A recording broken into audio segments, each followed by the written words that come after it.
Come on, you fuckers think that just because a guy reads comics he can't start some shit? I'll fucking take all you want! No violence. You're heavy. Home again, home again. You betray the law! Class is Pain 101. This one's for you, I guess one person can make a difference.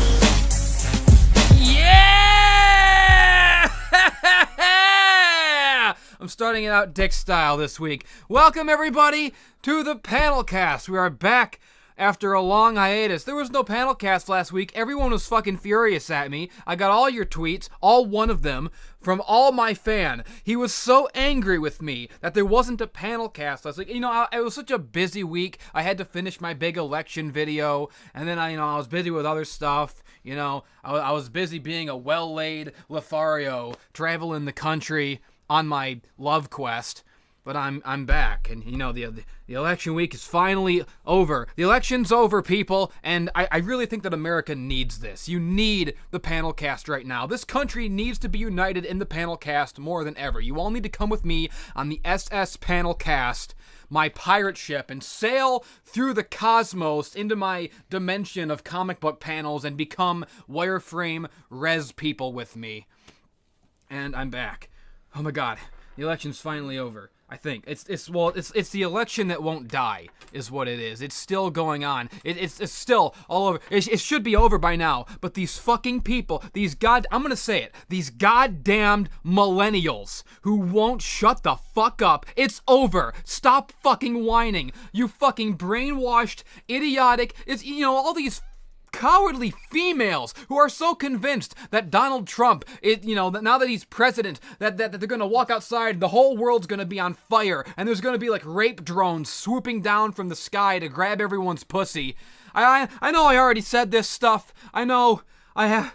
Oh god, I hate them all so much. I had a fucking existential crisis the other night because I went to a friend's house on election night and saw my friends, like, crying, like, putting their hands in their faces and weeping because Donald Trump won, because they're so fucking brainwashed by the media. They legitimately think that now they're gonna, like, lose all their rights to vote and their right to have an abortion, and the whole country is just gonna become the United States of rape. That's how fucking retarded people are. But enough about the election. For God's sakes, enough about the election. I know that I'm being part of the fucking problem right now. God, I just want it to die. It should be dead. It's over. It's been like 3 days. It's Thursday now, and they won't shut up about it. They won't let it die. The election that won't die is continuing to lurch along like a fucking zombie, and I just want to bash its fucking brains in. I want to take everyone who cared about the election, all of these whiny millennials and delusional females on Facebook and Twitter who won't stop fucking crying about Donald Trump, even though it's fucking over and done with. I want to take them all. I want to take all the fucking voters, and I want to line them up on their knees so fucking Negan can bash their fucking heads in,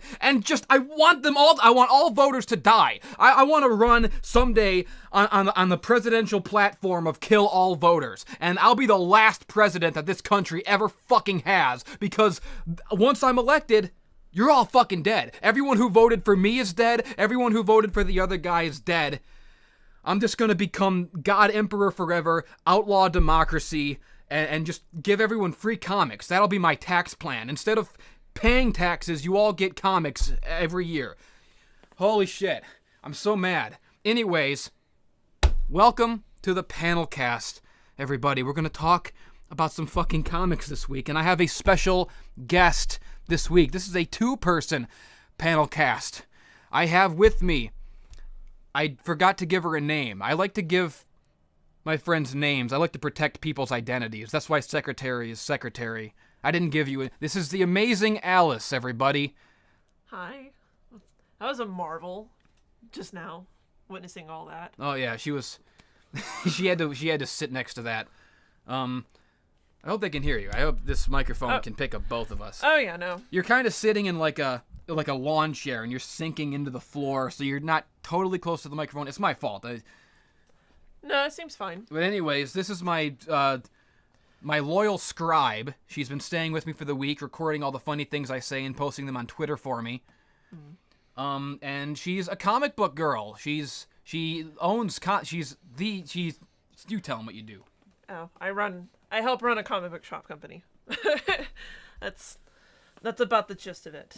Aren't you in charge of like 4 stores or something? I help out at 4 stores, yeah, basically. She was flipping out like earlier. Like, Oh, yeah. She wanted to do this panel cast so bad. She was bothering me. Like I was trying to listen to all of my podcasts for the week and get my stuff done. I was trying to watch my stories, watch my shows. I was listening to the Dick Show. I was trying to listen to Digi's Decompression Chamber, and she's over there fucking whining. We gotta do the panel cast. I love comics, and I want to tell the world that I know about comics, and I want to show the world that girls can love comics too, because girls aren't going to be allowed to read comics anymore now that Trump is president. Yeah. I want to show the world that women have rights to read comics. And she was just pestering me. I'm trying to listen to all my stuff, and then so then I'm like, okay, I'm ready now. Let's do the panel cast. And then immediately she's fucking over there on her laptop doing some work shit, yelling at her employees, throwing a fucking fit. And I had to fucking sit there. Once I got ready to record this, then I had to sit there and fucking twiddle my dick while she went off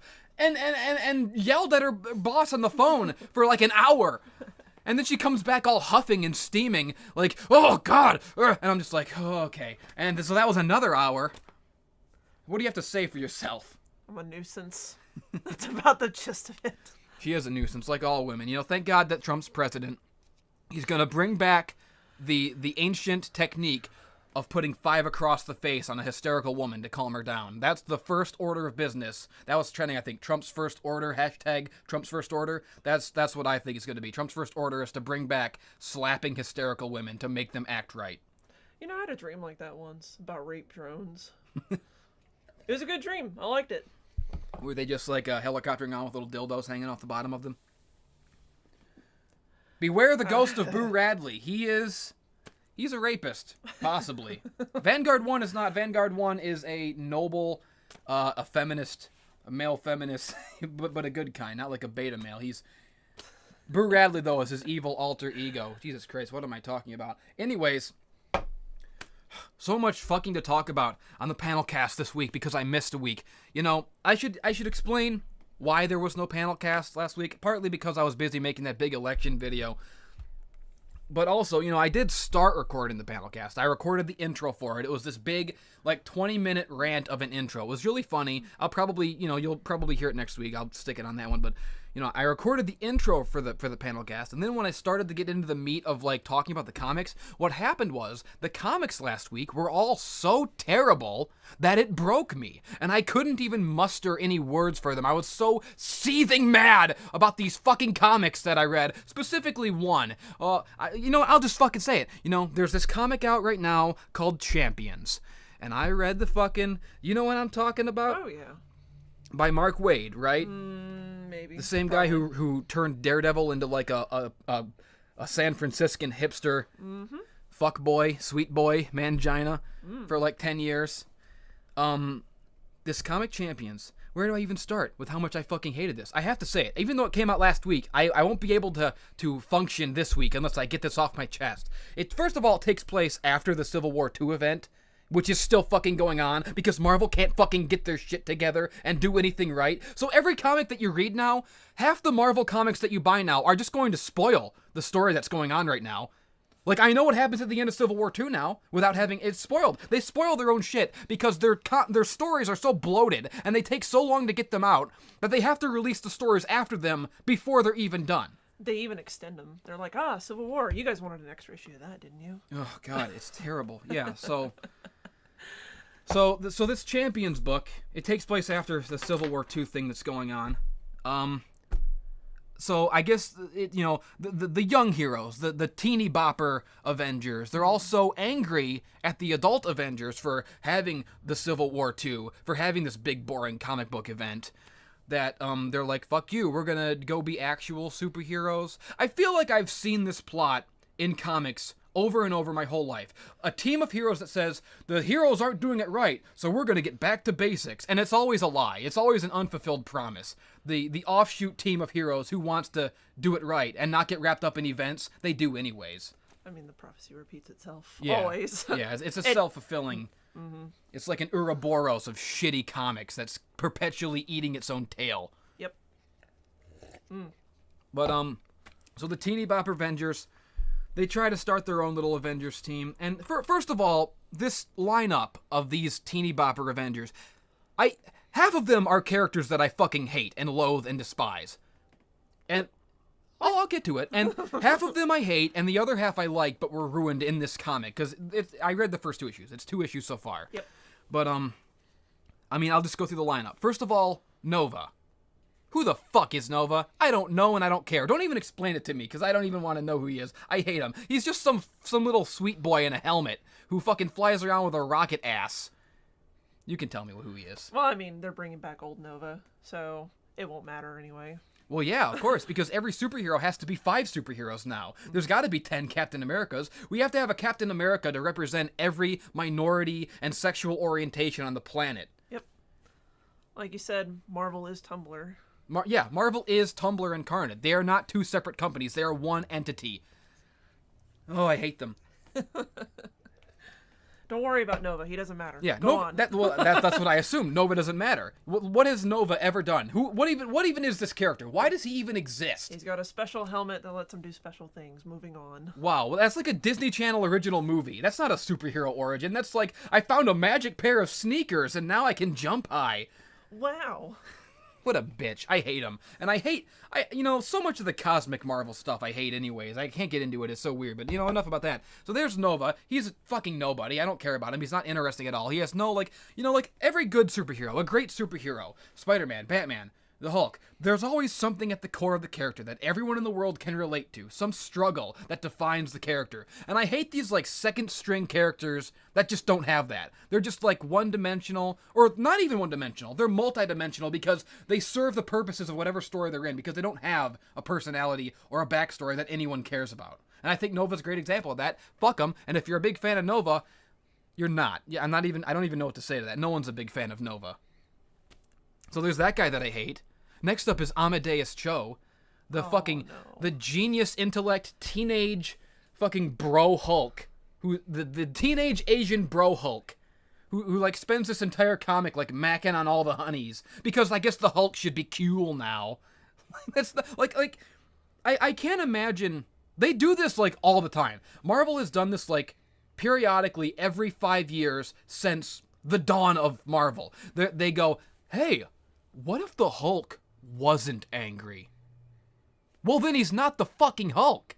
He's not interesting. The whole thing that makes the Hulk interesting is that basic that iconic Jekyll and Hyde storyline that everyone can relate to. Everybody has a side of themselves they don't like. Everybody, might have a temper or some insecurity, and that's what the Hulk speaks to. That's why he's a great character, because Bruce Banner will never and should never be able to control the Hulk or contain him. And every fucking 5 years, Marvel gets on this kick where they're maybe Dr. Banner, the Hulk is a genius now. Or Grey Hulk, he fucking works in a casino now, and he beats people up with a crowbar. He's like a bouncer or some shit. Or there's a Red Hulk now. Thunderbolt Ross is a Hulk, and Betty's a Hulk too. Everyone's a fucking Hulk now. And now, his little sidekick, this character, I'm frothing at the mouth. I'm working myself up already. It's only been 13 minutes. This character they introduced in the Hulk comics, right? Or no, Hercules. Hercules.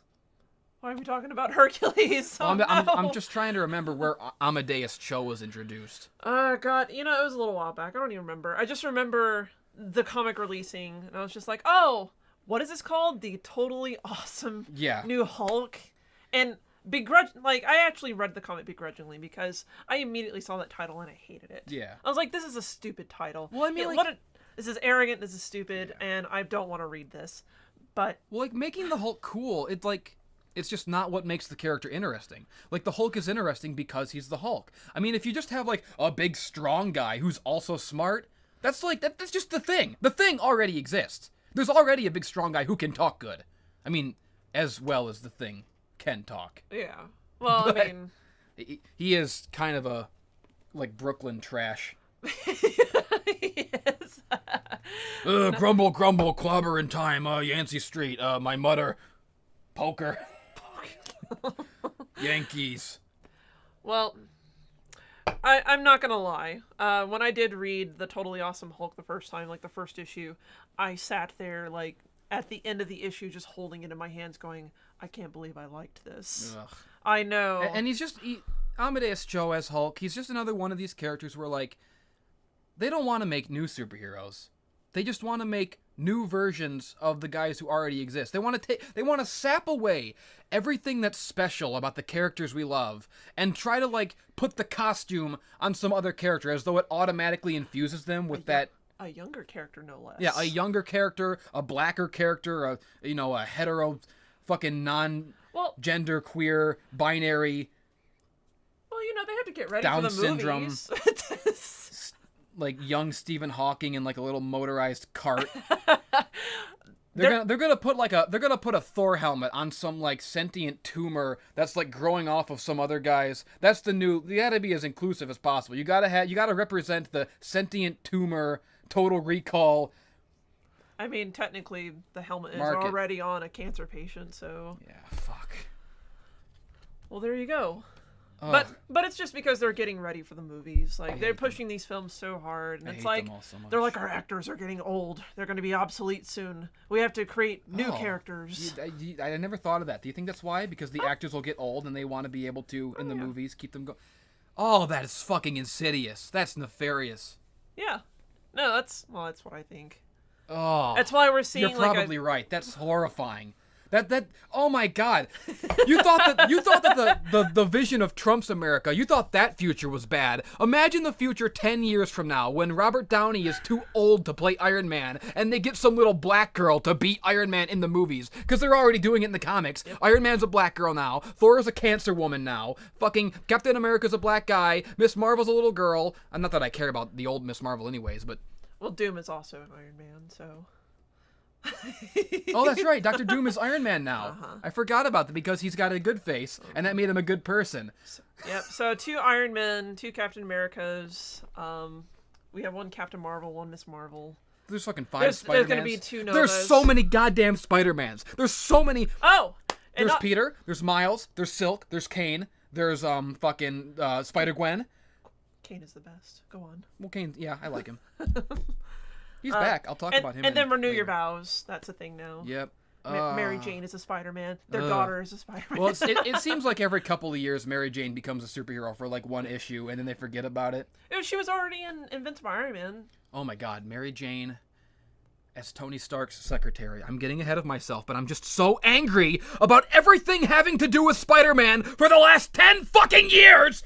Oh, I'm not even there yet. I'm getting ahead of myself. I'm gonna fucking burst. Thinking about Spider-Man has been like a non-stop a weight on my soul. Like I'm constantly, if people want to know the source of my anger, it's because for the last 10 years of Marvel Spider-Man comics, I'm constantly on the verge of committing like that game Hatred, a genocide crusade, or where I go out in black and white with a shotgun and start killing people because of what they've done to Spider-Man. But I'm getting ahead of myself. I'll get there eventually. I'm still yelling about champions right now. Okay? So the team is Nova, who I hate and isn't interesting. Amadeus Cho Hulk, who I hate and isn't interesting. Fucking, who else? What's the other? Miles Morales, the little black Spider-Man from the Ultimate Universe, who isn't interesting. He was. I haven't been reading his comics lately, though. Okay. What is his origin now in the new Marvel Universe? It doesn't make any sense anymore. I think that the thing... Miles Morales was a character who was introduced in the Ultimate Comics. Mm-hmm. The Ultimate Comics were like Marvel's attempt to sort of make like a second universe to kind of get new readers in like the early 2000s. Mm-hmm. And it was sort of like retelling of like contemporary origins of superheroes. And it was a really big success. There were a lot of really great stories, especially in the early part of the Ultimate Universe. Ultimate Spider-Man was fantastic for like the first 100 issues. Oh, yeah. But eventually it kind of crumbled in on itself, and the weight of its own continuity became too much, and it turned to shit, and there was a lot of weird stuff that happened. What's going on with my haunted door over there? It's slowly creaking itself open. Boo Radley is going to come in here and rape us both for Trump. I had a dream like that once. But, so the Ultimate Universe lasted for like 10 years, and it eventually crumbled in on itself, and it started having some really awful stories that everyone hated, like Ultimatum, where like the Blob ate the Wasp. And there was like this really graphic panel of him like munching on her intestines and shit. Yep, I remember that. And there was a tidal wave and 1 million people died. Anyways, and Scarlet Witch and Silver, what's his face? Oh yeah, Quicksilver. Were they fucking? Did they no, have like a totally Lannister banging. thing going on? Yeah. But everybody. Oh, and like Ultimate Wolverine fucked like teenage Jean Grey. Yep. Oh, that was so creepy. That was where I signed out, where I stopped reading the Ultimate X-Men comics. I stuck around with Ultimate Spider-Man for a while, but because it was Jean Grey or because she was a teenager?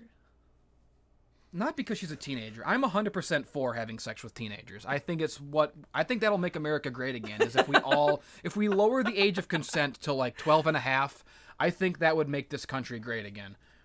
But I just think Wolverine should never, ever, ever have sex with Jean Grey, because it's like a vital part of his character. We're like forever pining for the woman. Well, like Wolverine.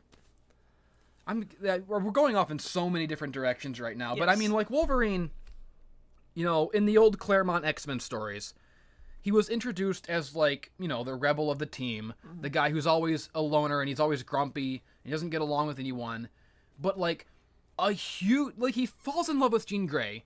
But, like, this huge, vital part of his growth as a character is accepting that it is not meant to be with Jean Grey, and accepting that, you know, he can love her deeply, passionately, forever, but it's not to be, and, like, going off to Japan and marrying Mariko Yashida, and like, it made him be a better person. It was, like, that was his source of growth in the X-Men comics, in the Claremont era. And, so it just feels like a weird, grimy, slimy betrayal to me to ever have Wolverine fuck Jean Grey. It just kind of makes I'm like totally like anti-shipping for that one. I don't like it. It's creepy. Every time I see it in anything, it creeps me out. And now they've got I'm going off on so many tangents. Now they've got Old Man Logan and Teeny Bopper Jean Grey, and I swear to God, they're gonna have him fuck her. They're gonna have 90-year-old Wolverine fuck 16-year-old Jean Grey. And I know that I just said that I love fucking little girls, but something about it being those two characters really sickens me on a primal level, and I don't want it. And I don't like it. I don't like it. It's not feminist, is what it is. You know, Donald Trump's going to be president, and suddenly Wolverine's going to be fucking little baby Jean Grey. I know I'm flip-flopping on my feelings for Donald Trump, like, every 5 minutes. I go from making fun of him to, like, praising him to back to making fun of him. It's just funny. Everything about Donald Trump is hilarious to me, except for the fact that all my friends are turning on me for not voting for Hillary Clinton enough. Yeah, I actually really like the Old Man Logan series. Oh, yeah. Old Man Logan is... Everything, like, the original series was fantastic. Oh, and the ongoing is really good, too. Jeff Lemire's writing for it, if I remember right, and he's one of my favorite writers. What the fuck was I even talking about? I was talking about, like, Wolverine and Jean Grey. Right. Winding back, you were asking about Miles Morales. What is his origins? Get my fucking Eye of Agamotto and fucking turn back the clock, roll back the clock to the dawn of time. That's the fucking We're Back reference. You weren't expecting that, were you, people? That was a Doctor Strange reference combined with a We're Back, a dinosaur story reference. That was like, nobody can do this shit but me. I've got so much in my brain, these fucking spiderwebs firing off synapses in so many fucking wild directions. That's why I'm the best there is at what I do. And what I do ain't cool. No, you were asking about Miles Morales and, like, what even is... Right, okay, so the origin of Miles Morales, before the Ultimate... Fuck! There's so much to unpack here with comics. It's just... That's why I was so, like pumped up and, like, pacing back and forth to, like, do this panel cast, because there's so much to everything with comics that you talk about, you have to talk about 10,000 other things. Everything has 70 years of history before it to even get to your point. Well, it's Marvel so stressful. But Marvel in particular, it's bad. So, okay, the Ultimate Universe, you know, there was a bunch of big events where, like, 1 million superheroes died. Everyone started to hate it. The people started turning on the Ultimate Marvel Universe pretty strongly, and they finally decided, okay, it's run its course. We gotta fold it. We gotta sort of fold it into the main Marvel Universe. So all the characters that were popular, which, I mean, just Miles Morales, because he was the only person still alive in the Ultimate Universe by the end of it. Yep. But, so they did a big event last year where Dr. Doom did some magic fuckery and became king of the world for a while. And it combined, like, the Marvel multiverse into one planet. And Secret Wars. Yeah. And the end of it, the fallout from it was just that, you know, the Marvel Universe sort of combined with the Ultimate Marvel Universe and sort of... They pulled the same thing that DC did with the New 52. Yeah. Like, after... It wasn't Convergence. It was the one before that. Flashpoint. It wasn't as badly done as the New 52, though. I mean, it was... I liked last year's event. For an event, I hate them all. But I thought that the Secret Wars was decent. It was fine. Yeah. It just took a really long time to finish. Yeah. And I think a lot of people lost interest at that But, point. yeah, the main Marvel Universe folded in on the Ultimate Marvel Universe, and they adopted Miles Morales. I'm gonna barf. I'm barfing.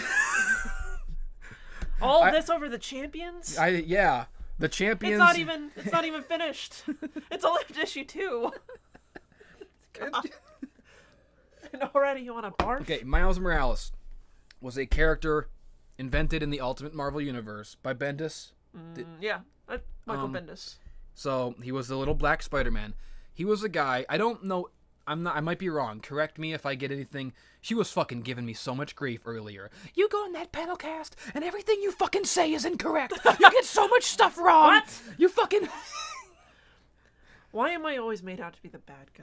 I don't know, because it's funny. Because I'm a woman. And this Exactly. This is Trump's This is America. Trump's world now. I'm allowed to be sexist. It's Trump's world now. But, he was a guy who got bitten. Was it the same spider that bit Peter? Like the exact, literal same spider? On, like, the same day? Or was it different? Because I don't even know. I don't remember. But he had spider powers, too. And I think, like, he wasn't doing anything with them. They had a big event called Ultimatum. Spider-Man died. Mm-hmm. Did he die in Ultimatum? Yeah, I think. Peter Parker died. He died. And, so Spider-Man died, and everyone was really inspired by Spider-Man's heroic death. And Miles Morales, this kid who had spider powers but didn't do anything with them, he said, oh my god, Spider-Man died, and here I am doing fuck all with my spider powers. And that's how he learned about responsibility and that whole thing. Yeah, but it was followed up by a whole mess of things. And then he became Spider-Man, basically. We haven't even gotten to the meat potatoes. Okay, there's Nova, who I hate. Amadeus Cho, who I hate. Miles Morales, who I hate. That was my point. That's why I got in the Ultimate Universe fucking story. Because now that he's in the main Marvel universe. In the main Marvel Universe, Spider-Man never died. So why is Miles Morales a Spider-Man? What is his new origin? I mean, if he still got the powers, why not? What are they gonna do? Go back home? That's stupid. That robs him of all of his coolness, I think. Yeah, and I saw recently some new issues coming out. I guess him and Spider-Gwen are gonna be a thing at some point. Oh my god. No. How old is Spider-Gwen? I don't know. Same age. Isn't she cradle robbing? Shouldn't she be Peter Parker's age? Aren't they both like 16? I don't keep up with their ages very well because they never age, or they reverse ages, or they just kind of. It's different. It's ambiguous. It's different in every single comic. How fucking old is Gwenpool? Who knows? When she was introduced last year in like Howard the Duck, the way that she was drawn made her seem like she's like 27, 20, our age, like an adult. Maybe. But then you read her ongoing, and maybe it's just because of the change in art style. Now she looks like she's a teenager. Like, they can't even keep... Like, that's like a real huge pet peeve of mine, is Marvel being fucky about the characters' ages. Like, in universe, the Fantastic Four were the first heroes, and they started... I mean, technically, like, the original Human Torch, the robot-looking guy. Mm-hmm. But, for all intents and purposes... In Marvel continuity history, the age of superheroes started with the Fantastic Four, which is generally considered to be 15 years ago, right? And then pretty soon after them, 15-year-old Spider-Man got bit by the spider. Mm-hmm. So when I read comics, to me, I always feel like Peter Parker should be 29, 30 years old, an adult. But they always want to make him, like, younger, like his early 20s, and it makes no sense. The timeline of Marvel is so fucky. I hate it. I can't stand it. Drives me crazy. How old is Scott Summers? He should also be in his 30s. No, that's an alternate dimension, Scott Summers. I don't... Oh. Here we go. Oh, that's right. How could I forget about the original 5 X-Men who got fucking shucky-ducky quacked into the modern age? Yeah, no, that's supposed to be the Scott Summers that becomes an evil, tyrannical person. I'm sorry, this is the most, like, clusterfuck panel cast that has ever existed. I'm so riled right now about everything. I haven't even, like, I have, like, notes here that we haven't gotten to yet. All the comics that I actually read this week that I haven't talked about yet. Well, you are technically still yelling about Champions. This is all connected. I hate Champions so much. Moving on. Nova, who I hate. Amadeus Cho-Hulk, who I hate and is not interesting. Who was the other guy? Miles Morales, who is not interesting, and I don't like him, and I don't care about him. Scott. Oh, young Scott Summers. Teeny bopper Cyclops. So, a couple years ago, in the pages of X-Men... No, wait, I have to start this story 10 years ago. Oh, no! I have to start it at, no! I have to start it at, Grant Morrison's new X-Men. When Grant Morrison, after fucking years of Cyclops existing and nobody liking him, when Grant Morrison in the 2000s made Cyclops the coolest fucking character of all time, and then Joss Whedon made him even fucking cooler after that. He started fucking Emma Frost. He started, kicking major amounts of ass. He, the character evolved from, Cyclops was always this, stoic, the Leonardo, the nobody's favorite, the guy who's just there for Wolverine to bounce off and be the rebel who everyone likes. Yeah. He was, the uptight, rule Nazi who, The principal. Yeah, the principal. That was how people viewed Cyclops forever. That's how I viewed Cyclops as a kid. Watching the animated series as a kid, I liked Gambit and Wolverine, and I never cared about Cyclops. It's like the Breakfast Club principle. Yeah. I think of. But, in the early 2000s, these two fucking... These golden gods descended from the heavens, and their names were Grant Morrison and Joss Whedon. And they said, hey, shouldn't Cyclops be fucking cool? If he's the leader of the coolest fucking team, shouldn't he logically be the coolest fucking guy? And they put in all this work. They made these storylines where Cyclops, grew as a character, and he turned from this uptight sort of rule Nazi who nobody liked into this sort of, maverick, take no prisoners fucking super stud who was always 5 steps ahead of the enemy, this tactical genius who was willing to break the rules. He fucking started just kicking everyone's ass. He started Magneto started becoming more of a good guy, and Cyclops became this perfect combination of Xavier and Magneto's philosophies. He took the best from both of these, from the Malcolm X and the other guy, Martin Luther King, whose name I forgot. That's who they always represented, those two characters. And Cyclops became this amalgamation, taking in the best of both of their philosophies and coming this mutant hero, this outlaw hero, this badass who suddenly Cyclops is the coolest fucking character to read about. And that continued for a good 10 years. And they just kept upping the ante. Suddenly you get to when they moved to San Francisco where they started the Utopia, and Cyclops, he gets his own island fortress for all the X-Men, and he's flying around on a fucking jetpack, and he's riding in convertibles, and he's yeah, I'm fucking Cyclops, I fuck the hottest girls, I got I-beams, I'm the coolest guy ever.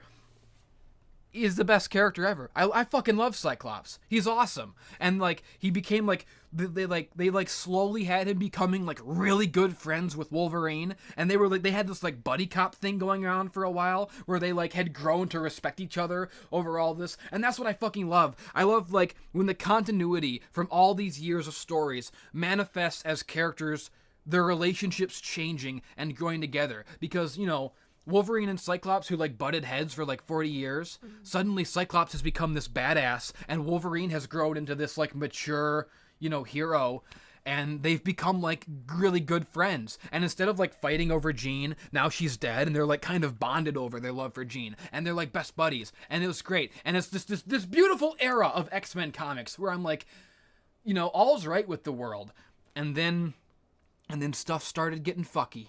Marvel can't let a good thing exist for too long. They gotta fuck themselves in some way. They gotta rock the boat. There was this storyline called Schism, where oh no. Oh. In the pages of Wolverine's comic, Wolverine's Ongoing by Jason Aaron, who is a great writer, who I love. I loved his Wolverine. I loved his Thor before he started doing the girl thing. There was a storyline with this group of people who wanted revenge on Wolverine. And it was the brilliant plan to finally... Wolverine had wronged them all at some point in his long life. And they had planned this... They had schemed this revenge for so long. And all of these guys, these weird supervillains, showed up to beat up Wolverine. And he kills all of them. But then at the end, you find out that the main... his ultimate plan was that all of these, weird supervillains who Wolverine has killed were actually, like, his illegitimate children. Like, Wolverine's, like, because he's been around, Wolverine fucks. He's a man who fucks. He's been around fucking, he's sired so many illegitimate bastards that this guy collected them all and turned them into supervillains and had Wolverine kill his own children so that he could reveal it to him. And it's like this devastating blow. And so, like, Wolverine... In character, this was a nice bit of character building, because Wolverine goes fucking crazy, and he goes, we can't fucking have children fighting our battles anymore. We have to protect kids. I murdered all my children. So Wolverine is going apeshit, and he's like, I don't want to, we can't have kids fighting anymore. But at this point, Cyclops has matured into the opposite direction, and he's become this, like, badass motherfucker. Like, no, this is a war. We're at war with the world. We have to have children fight our battles. So they butt heads, and I thought Schism was a pretty good story. I hated it because it was sad to see a friendship be ruined, but it was cool. It was well written. What am I even fucking talking about? You see, you have to go so far back to even get to where we're talking about.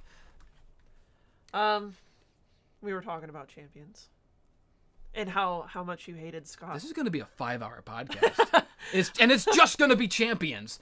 Going into the history of the Marvel Universe that you need to understand in order to understand why I hate everything about this one comic that I read last week.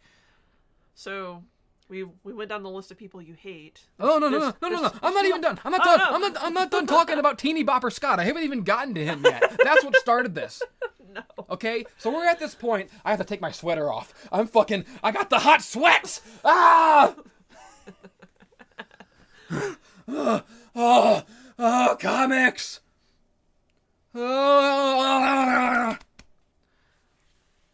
So this is like, now we're up to like, this was like 2009, a couple years, like 7 years ago.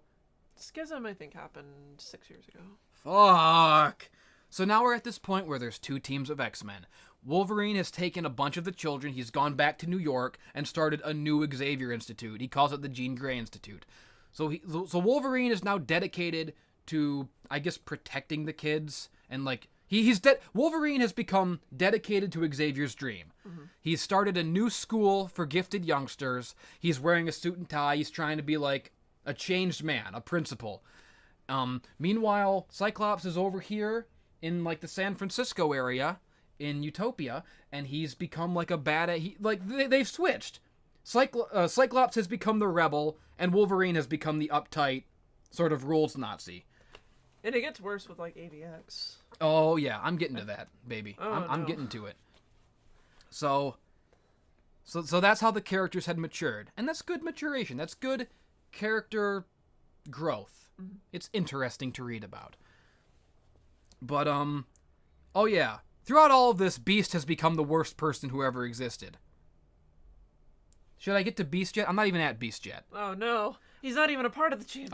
I have to start.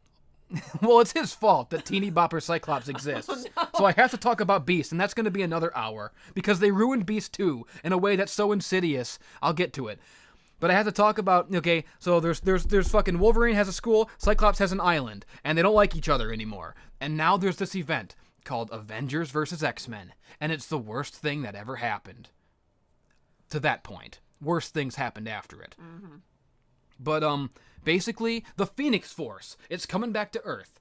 And Cyclops and the Avengers, they don't like each other, and they gotta fight.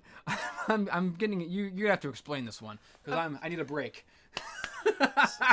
So in AVX, the Phoenix Force returns to Earth and decides to split itself between 5 chosen people. Yeah. It's either 5 or 6, I can't remember. Cyclops wanted it to go to Hope, who is his...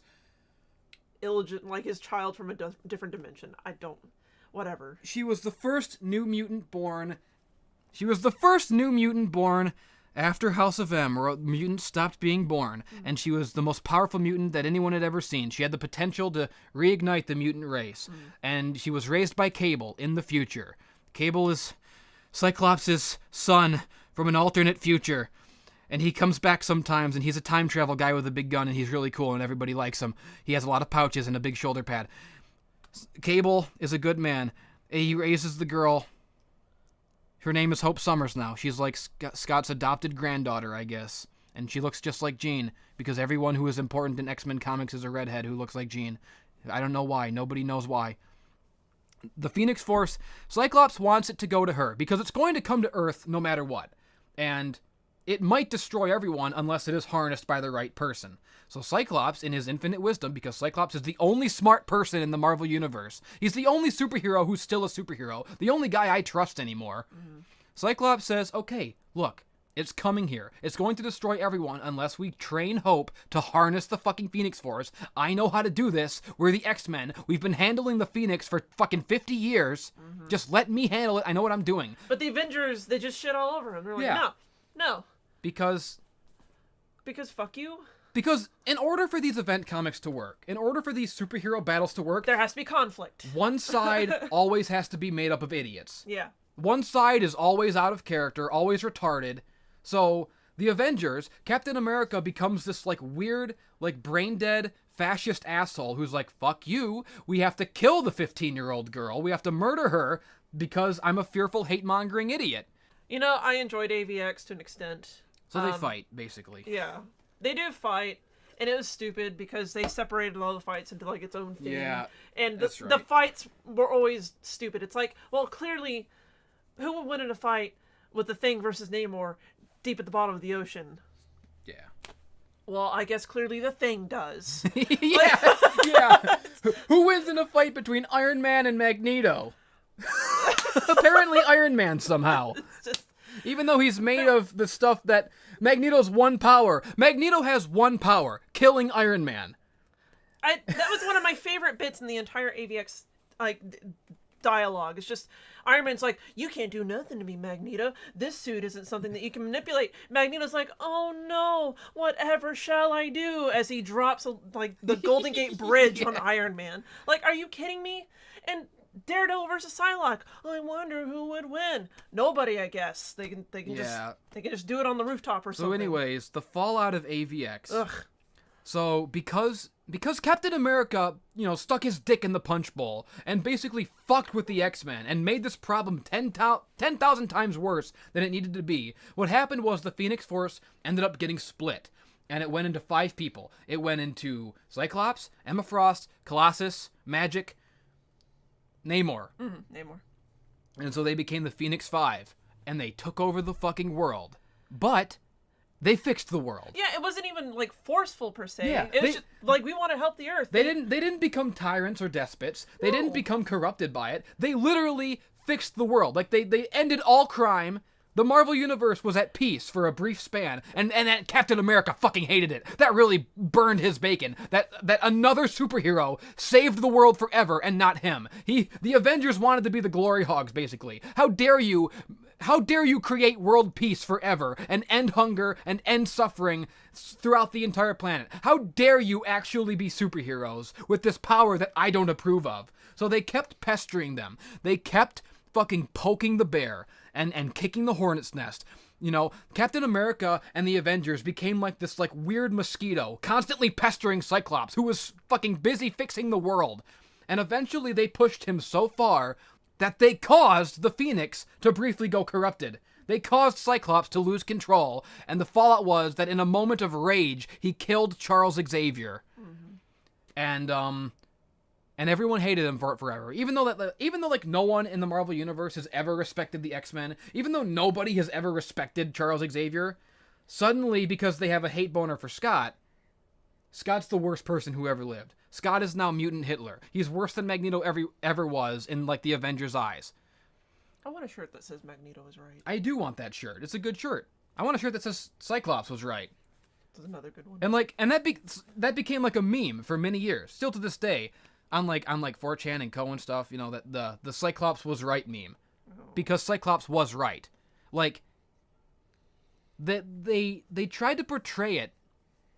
They still try to portray it like he went evil. He went rogue. He's a bad guy now. Mm-hmm. But he's not. Everything he does is logical and noble. But the narrative wants you to think that he's become Magneto at his worst. Even though he's become the greatest hero in the Marvel Universe. It's one of those weird things where the narrative doesn't understand how the people are reading it. Mm-hmm. Doesn't understand how badly it's written. Whatever makes sales, I guess. Yeah, so whatever continues it. So the fallout of all this is that even though Scott was totally in the right for the entire always. Scott has always been in the right, and he always will be. All the superheroes hate Cyclops. He's considered a pariah now. He's a bad guy. He has to live in an old Weapon X facility in the fucking frozen tundra in Canada because it's the only place where the cops won't come for him. He has like a secret team of X-Men, and okay, so everyone hates Cyclops for no reason. Now we get to Beast. You remember Beast, right?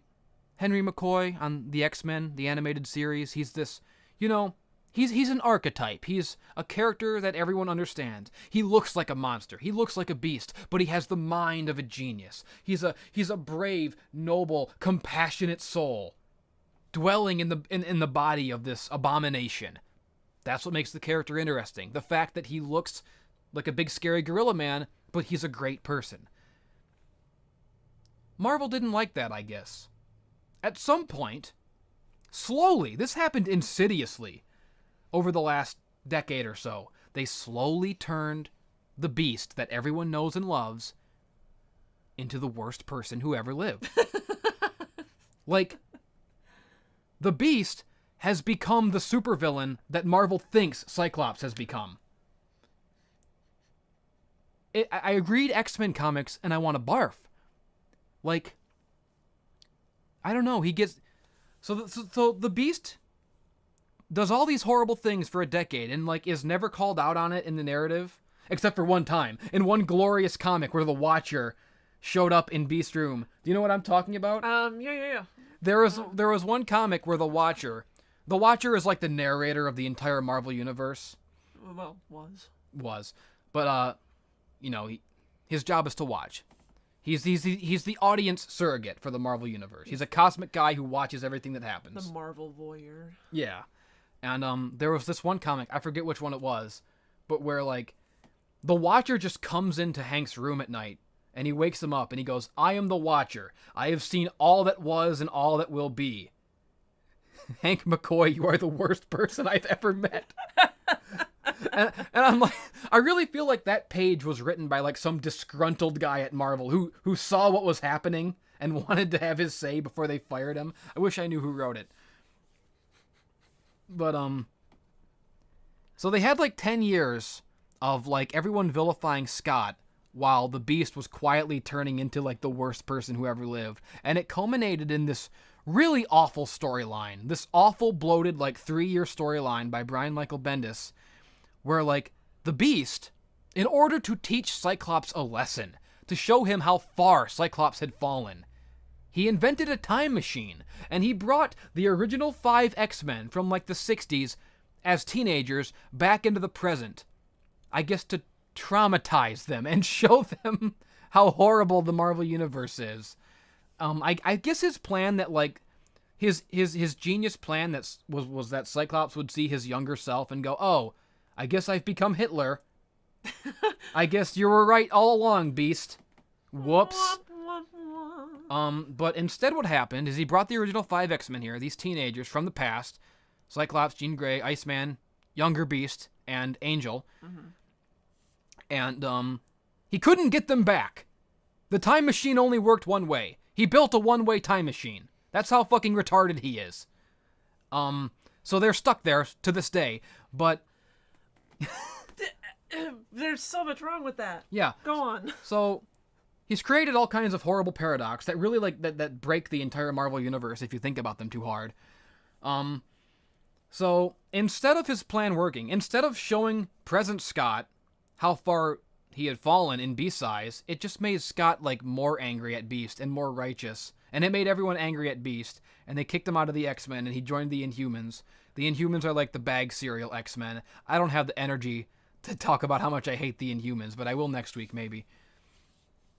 On that note, IVX is going to be a thing soon. It is going to be a thing.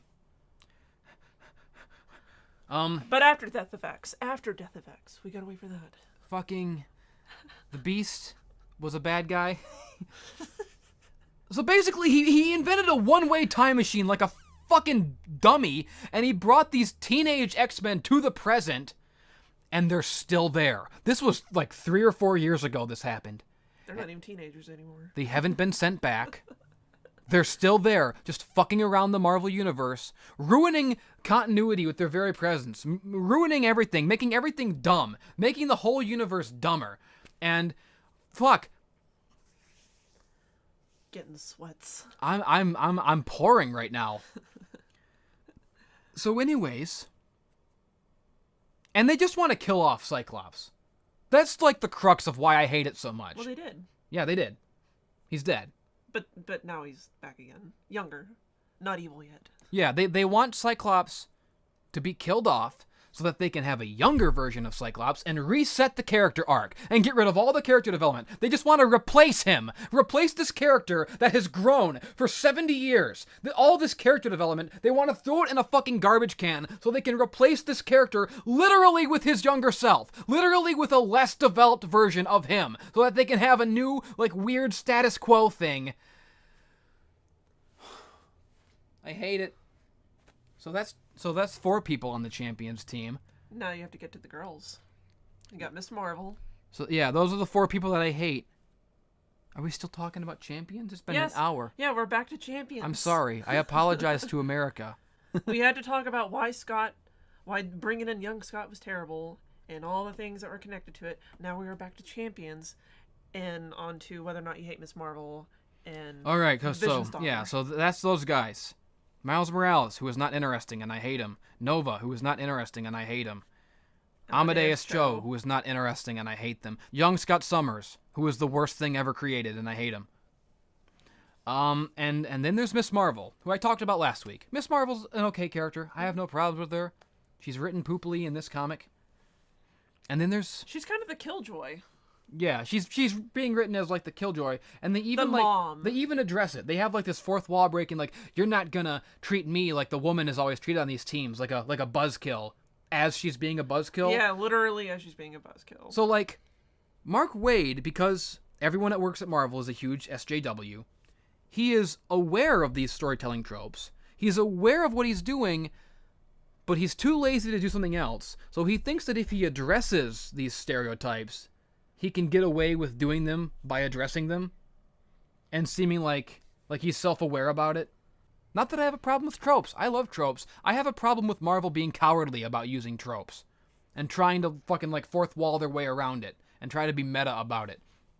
But anyways, and finally, the final member of the Champions, Vision. My homegirl. Marvel did not waste any time ruining this character. She was just invented, and she's already ruined forever. Vision, I talked about her. I talked about the Vision in the last, whatever the last edition is. She is the Vision's daughter. He made a little family for himself. He made a daughter, and he had a series, and it was like the best series, the best comic in like 5 years. It was really good. Everyone loved it. I'm still hurting over its conclusion. Yeah. And you know, Viv goes through this character arc, and at the end of it, you know, she's kind of like this kind of sad, kind of hurt, broken teen who's been through a lot of shit. Oh yeah. I mean, if you want to know more about that, read Vision. Like, we can't emphasize that enough. Read Vision. It's like, what, 2 volumes long? It's not that long. Just pick it up. It's great. So she's on this Champions team, and I see it, and I'm like, oh, cool. This new character is being integrated into the larger Marvel universe. I'm okay. I like her. I'd like to read about her. Issue 2. The end. You know... Not even the end. Before that, when... Issue 2 is that all the champions are trying to get to know each other, and they're sitting around a campfire, telling stories. And I think Miss Marvel suggests, let's tell ghost stories. Yeah. And there is this page that is one of it, like the worst things I've ever seen in a comic. Just like Viv goes in like this weird like alien Starfire Teen Titans Go voice of like not understanding humanity, even though she was like totally human before. Oh yeah. They're like writing her as like as like this weird robot archetype who doesn't understand anything. Yeah. Like they want her to be the Data of the team, learning about humanity, even though that's not who she is. She for all intents and purposes, she's a human female girl. She goes to a high school. She's not like learning about humanity. She's learning about the grievances of Yeah, being but I mean, human. like, she's not that kind of character. Yeah. But they have her playing that role, and, you know, Miss Marvel suggests telling ghost stories. And Viv goes, a ghost story. A ghost is something that is alive, but not really. Like an android. Is that a microaggression? Oh my god! No. They did it. Marvel, your Tumblr showing. They did it. They fucking did it. They put the word microaggression into a comic, and not only did they put the word microaggression into a comic, they put it in the mouth of a character who had all the potential to be interesting. A character that we all liked and wanted to see more of. Immediately ruined. Immediately they've taken her and they've perverted her into this weird Marvel Tumblr bullshit. It gets worse. Oh no. And then at the end of the book, the Hulk fucks her. Yep. You know, when I saw that last panel, The last page of the book is Viv making out with the fucking teeny bopper Asian bro Hulk. when I saw that, all I could think was it must be like kissing a horse. Just he's so massive. How could they do this? How could they do this to me? How could they? I don't like it. Oh my god. And you know, before that, like all that was led up to her and Amadeus kissing, making out. You know, they're like they were, you know, doing the whole teenage thing, you know, have you had your first kiss? And she's like, no, I haven't had my first kiss. And like starts leaning in Nova's direction. And in the end, it's Amadeus Cho.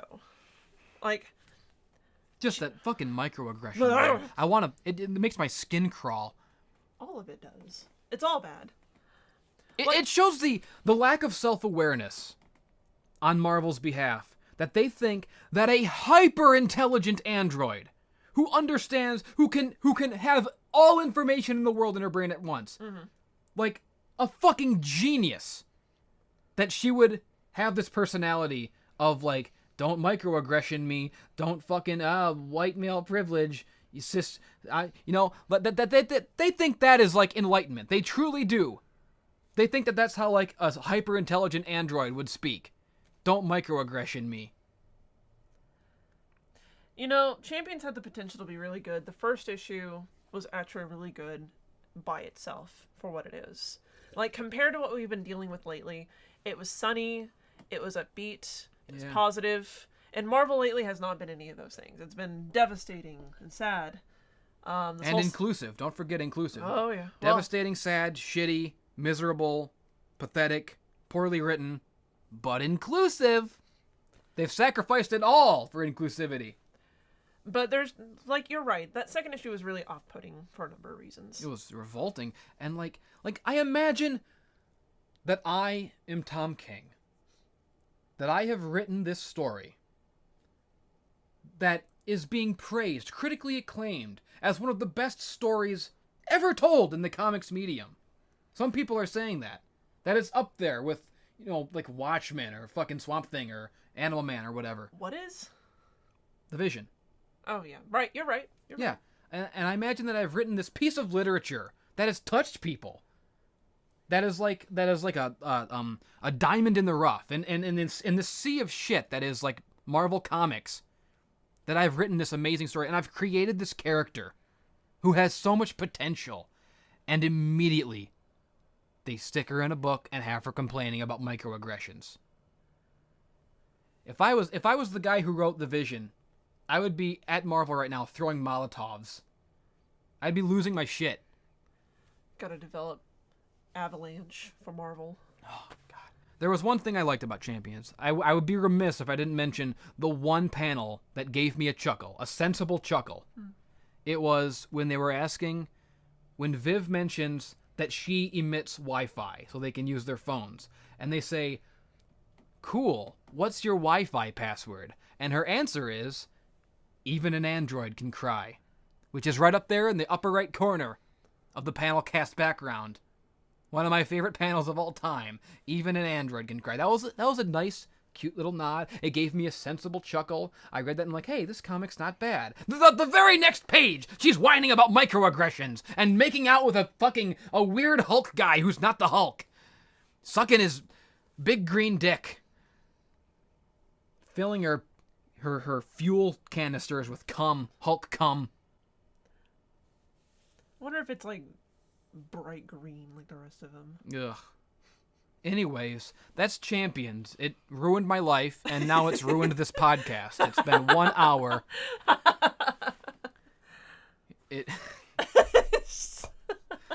Everything I spent so long praising the Vision comics in the last panel cast, all of it's ruined now. They've blown it all up.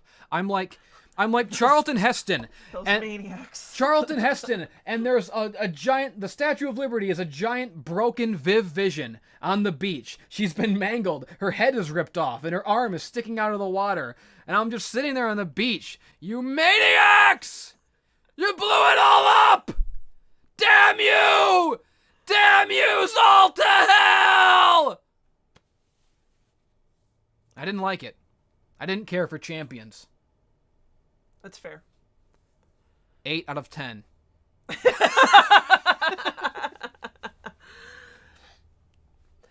Anyways. Yeah, moving on. Now we can finally talk about the things that happened this week. This is the giant-sized panel cast. This is the special 3rd episode anniversary edition. It's got to be. This is an 80-page panel cast. It costs $10. So let's talk about this week. You and I, yesterday, before we talk about the comics, we saw Doctor Strange, the movie.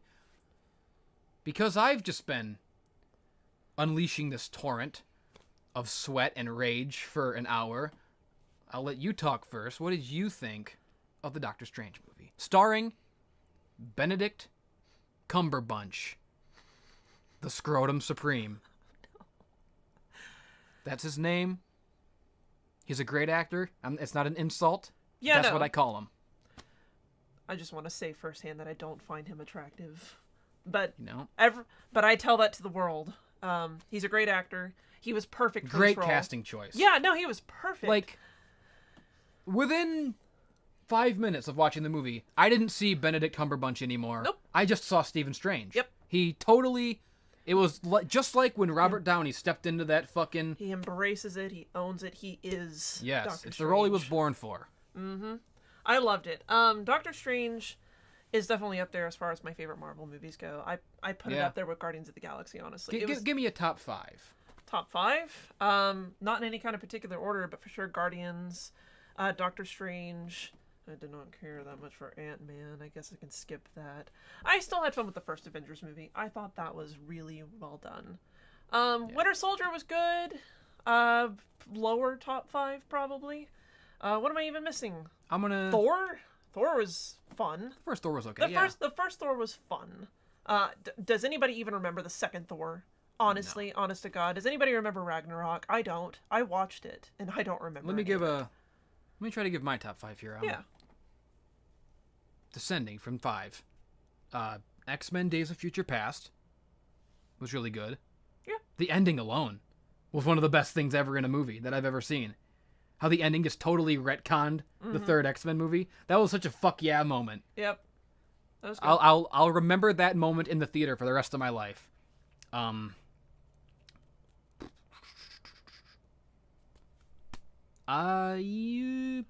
Civil War was great. Did you not like it? I don't think they should have called it a Civil War movie. Number 3, the first Avengers. The first Iron Man. Yeah, I forgot all about that movies. I love those. And number 1, the greatest Marvel movie of all, perhaps the greatest film of all time, Spider-Man 2. Which one? The real Spider-Man 2. Oh, no. With Tobey. Oh, no. You don't like Spider-Man 2? Spider-Man 2 is the Citizen Kane of movies.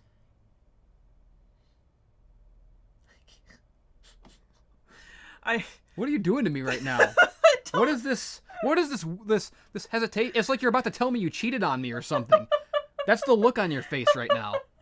I You're about to tell me the kid isn't mine. I don't remember anything about Spider-Man 2. I remember the horrors you're of like, Spider-Man 3, and that is all I remember. You look like you're about to tell me what the secret of my black son. What? You're gonna burst that bubble for me. What happened in Spider-Man 2? I remember the amazing Spider-Man 2 was series. Doc Ock. Okay. Yeah, see, I don't remember that. That fucking scene on the train? The greatest scene in the history of cinema. It's like fucking, like Dr. Alan Grant seeing the brontosauruses for the first time. It's that, and it's like, you know, Captain Jack Sparrow on his sinking little boat stepping onto the dock at the beginning of Pirates of the Caribbean, and then the subway scene in Spider-Man 2. See, I don't really When remember. all those fucking New Yorkers, they take his mask off. I'm gonna start crying again. And they say, you know, he's just a kid. He's no older than my son. And Dr. Ock is gonna start wrecking shit. He's gonna beat the shit out of Spider-Man and those fucking New Yorkers. You know, the real America shines through. That's something that we need right now in this divided country. Okay? With this fucking election that we've just been through. Okay? Where we've gotten to the point as a country where we say that elections are something we need to heal from. How insane is that? That the phrase, we have to heal from this, is said after a fucking election. That's how broken this country is, okay? We've got people, even after the election, crying. People breaking down in tears about Donald Trump. People are so fucking sad right now. The country is tearing itself apart. This poisonous election has ruined us as a people. But I'm telling you, just sit down and go watch Spider-Man 2 again, and you will feel the spirit, the power of the real America pumping through your veins, marching through your body like electric soldiers, filling you with power all throughout your being. Your essence will transcend. You will achieve broken brilliance as you feel the power and clap for the new day of the real America. As you fucking see those New Yorkers, they come together, they put aside all differences, and they say, Dr. Octopus, if you mess with one of us, you gotta mess with all of us.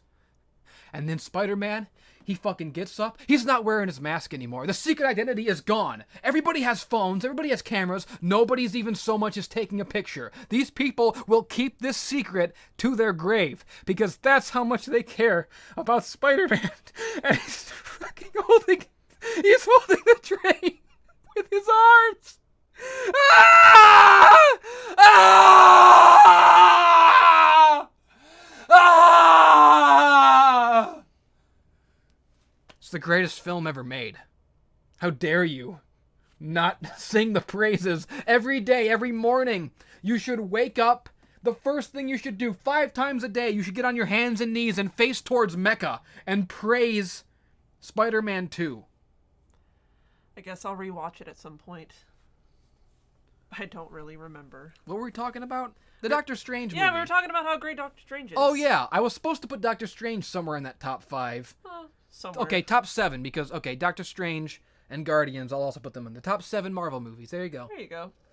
Yeah, no. Spider-Man 2 is number 1, though. I really enjoyed Doctor Strange. Just everything about it. It was fun.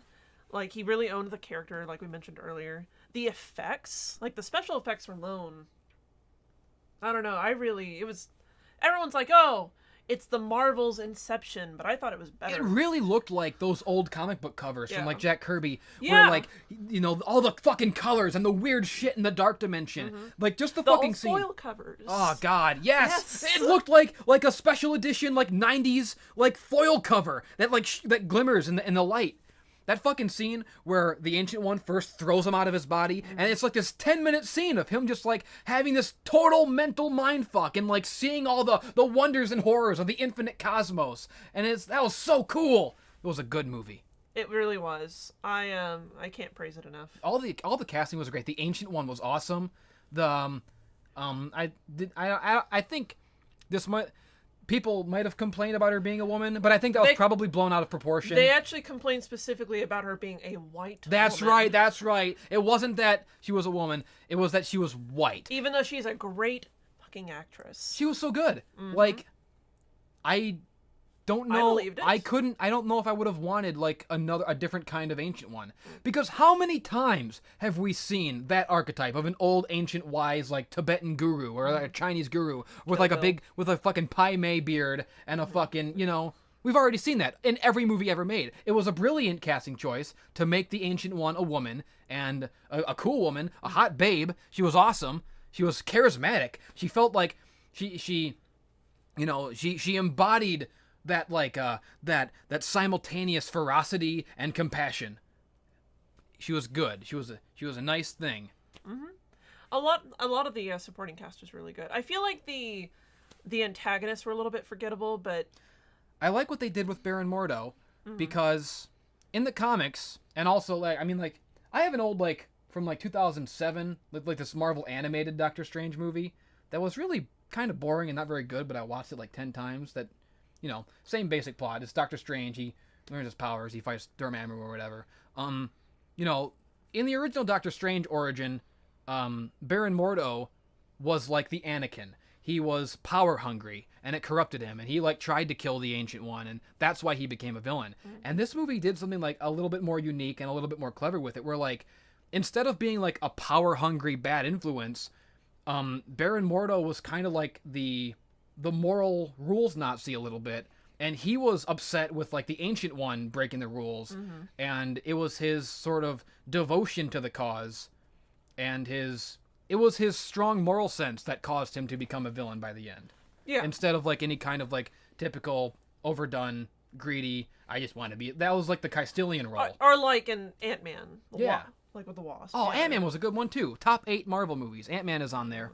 You didn't like Ant-Man? I was not blown away by it. Well, get out of my house. I just felt like Paul Rudd wasn't very Paul Ruddy in it. Very watered down. Compared to what I'm used to seeing out of him. Yeah. But anyway, I don't know. I really like Doctor Strange. I really like the supporting cast. Rachel McAdams, who, if you're not familiar, she was the main antagonist in Mean Girls, and now she is the straight shooter, I guess, that just kind of helps Doctor Strange out along the way. Wong was great. I loved Wong. Wong was the best. He was awesome. Oh yeah, no, Papa he was Wong. Good. They did a really good job of I guess making me give a shit about Doctor Strange, because I've always felt like Doctor Strange in the comics is a character that sort of only works as a supporting character. Like he'll show up in like a Gwenpool or in someone else's comic and do some mystical stuff. Or like in the original Civil War, he just kind of shows up and he's like, yeah, because his powers are so like beyond the scope of what people can grasp. Like there's no rules to them. So like if he was always on a team, like everything would always be fine. Like I feel like reading Doctor Strange comics or trying to, I always feel like, what the hell is going on? Like, how can I get invested in a story with no rules? Maybe I'm wrong. Maybe I haven't read enough of the character. But he's always been, like, one of those that's been a little difficult for me to care about or to grasp. And they did a really good job in this movie of making him understandable. And this is who he is and what he does, and there he goes. Yeah, I'm really glad that they did, like, all of the origins and, like, the traumas of what he went through as a neurosurgeon. Like, it was really good. And, of course, spoiler alert, the actual, not villain, like just the cosmic force in which the antagonists were trying to get a hold of, I was very excited about. Oh, Dormammu? Oh my god, yes. Yeah. I was shaking in my chair. I was like, yes, I need this. How did you feel about the look of Dormammu? I had no problem with it. I feel like it was fine. Like the way that they portrayed him like in the movie is suiting to the movie and its theme and what they were going for. Like, if they had just done the actual Dormammu, like design him and his like a guy with a scary head. Yeah, like I feel like that would have been very not thematic. Yeah, I don't know. Like I don't think it's thematic. I get what they were going for. Like I like if he's in the dark dimension, of course that he would be like some giant eldritch fucking face in the clouds, man. But it kind of gave me vibes of the Cloud Galactus in the second Fantastic Four movie, or like in Green Lantern, what was his name? Oh yeah, Parallax was just like he was a big old angry cloud too. Yeah. But they did it better. It was definitely better done than in the Fantastic Four movie. Because in that movie that was like in the early days of the Marvel movies where like they didn't want to be too comic booky or too hokey. They wanted to put like the X-Men in weird leather costumes, which now look way more dated than the superhero costumes could ever look. Mm-hmm. But yeah, like they can't have Galactus be a big purple guy with a helmet. He has to be a faceless cloud of like bullshit. a maelstrom. Yeah. Um. Anyways, it was a minor thing that I was like, well, I wish he was a guy with a scary head, but it didn't bother me that much. It was a great movie. No, I'm glad that it wasn't that way, and I really liked the ending. Yeah. And there are 2 ending or after ending credits. Oh man, the first one, the first after credits was so cool. I am really excited for the new Thor movie. Yeah, it's gonna be great. I hope it's not forgettable like Ragnarok, please. Yeah. Please no. When we were standing outside the theater, you mentioned that you said like the second Thor movie was pretty forgettable, and I was about to say like, no, it's not. Remember that well, what about the part where the doctor was in it? He was an elf. He was Malekith. Natalie Portman did something. 2 broke girls. Shit. White male privilege, straight, cis male, President Trump, election, hashtag free all niggers, hashtag outlaw abortions, hashtag free all niggers. It's time for my people to rise up. Hashtag fucking bullet hole hoodie, Luke Cage. Sorry, you saying all this reminded me. I had a customer once who, I had an employee. She was black. She was the only black girl in the company. And I had a customer who was a little bit mentally unstable, and he came in and would hit on her, and he was like, oh, no. He's like, I had a vision that that I had a premonition. He's like, I had a vision that my father Odin was going to give me the power to free all the blacks. Whoa! What a hero! That guy needs a movie. I want a movie about the mentally deranged comic book fan who frees all the blacks. Well, technically there is a manga that you can read called Inuyashiki that is about an old man. I ain't reading no nip shit. I ain't reading no backwards ass black and white fake comics from a fake land of fake people. But Digibro would like it. He'd probably like Inuyashiki. Digibro's being converted. Digibro loves American comics now because of my influence. That's good. That's horrifying and good all at the same time. Did you see Luke Cage? I have not seen Luke Cage yet. I did see Daredevil. I did not care for the second season of Daredevil at all. Neither did I. I cared about the first half of the second season of Daredevil. And then it just goes into this downward spiral. It went into this. It went into this like Elektra hole. What did they fucking do to Punisher? Oh my god.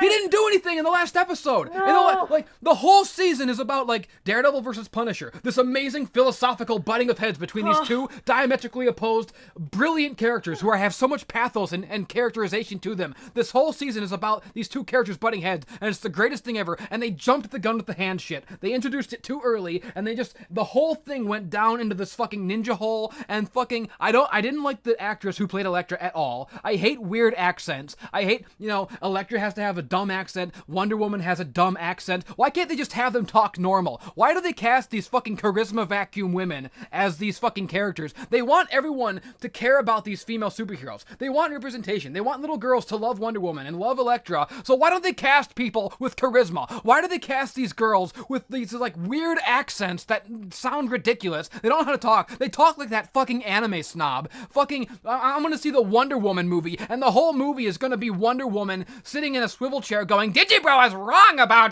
Sword Art Online, and he doesn't understand he's a bad guy, and I am a 35-year-old bald man. Wonder Woman is gonna be a 35-year-old bald man who reviews anime badly on the internet because she has a stupid fucking accent, because they cast these fucking emotionless, charisma-devoid broads as these characters. Elektra sucked. Wonder Woman is gonna suck. She already sucked in the Batman v Superman movie. Elektra sucked in Daredevil Season 2, and they focused way too much on her at the end. They turned it into this boring, like, this queer love story between her and Matt Murdock that nobody fucking cares about.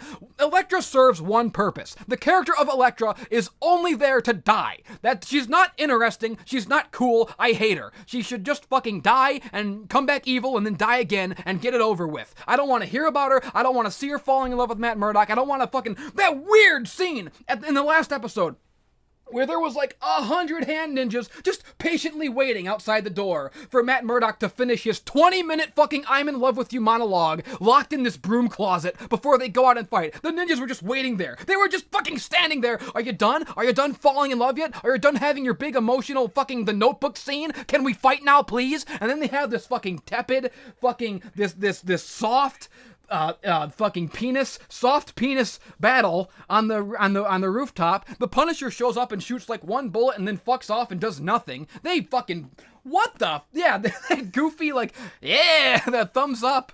Oh man, they screwed the pooch on that one. Daredevil season 2 started strong and ended poop. I'm like traumatized right now. Anyways. Oh my god. Luke Cage, on the other hand. Yeah, how is that? I hear good things about it. Daredevil started strong and then sort of got a little bad at the end, I thought. Luke Cage was consistently okay. Mediocre. For the entire run. I mean, like, there were parts of it. There were certain scenes in Luke Cage that I thought were some of the coolest things I've ever seen. Some of the best scenes ever. There were, like, moments where it came close to greatness. But for the most part, I kind of was spacing out, and I think binging is an unhealthy way to watch shows anyways, because you get bored by the 7th episode, no matter how good a show is. So that could be part of it. But it didn't... There were some really, like, the scene where he's, you know, wearing the bullet hole hoodie and Method Man writes that cool rap song about the Black Power, and that part was awesome. You know, it's funny, too, because there were a lot of people complaining online that Luke Cage was a little too black. No, fuck that. That's bullshit. And you know, I just want to sit there and I just want to tell them, like, do you even know what Luke Cage is about? Why would you say that? Why would you say Luke Cage he's too black? He cannot be black enough. I want him to be the blackest, niggest ass, fucking booferest, jungle bunny, fucking tar baby.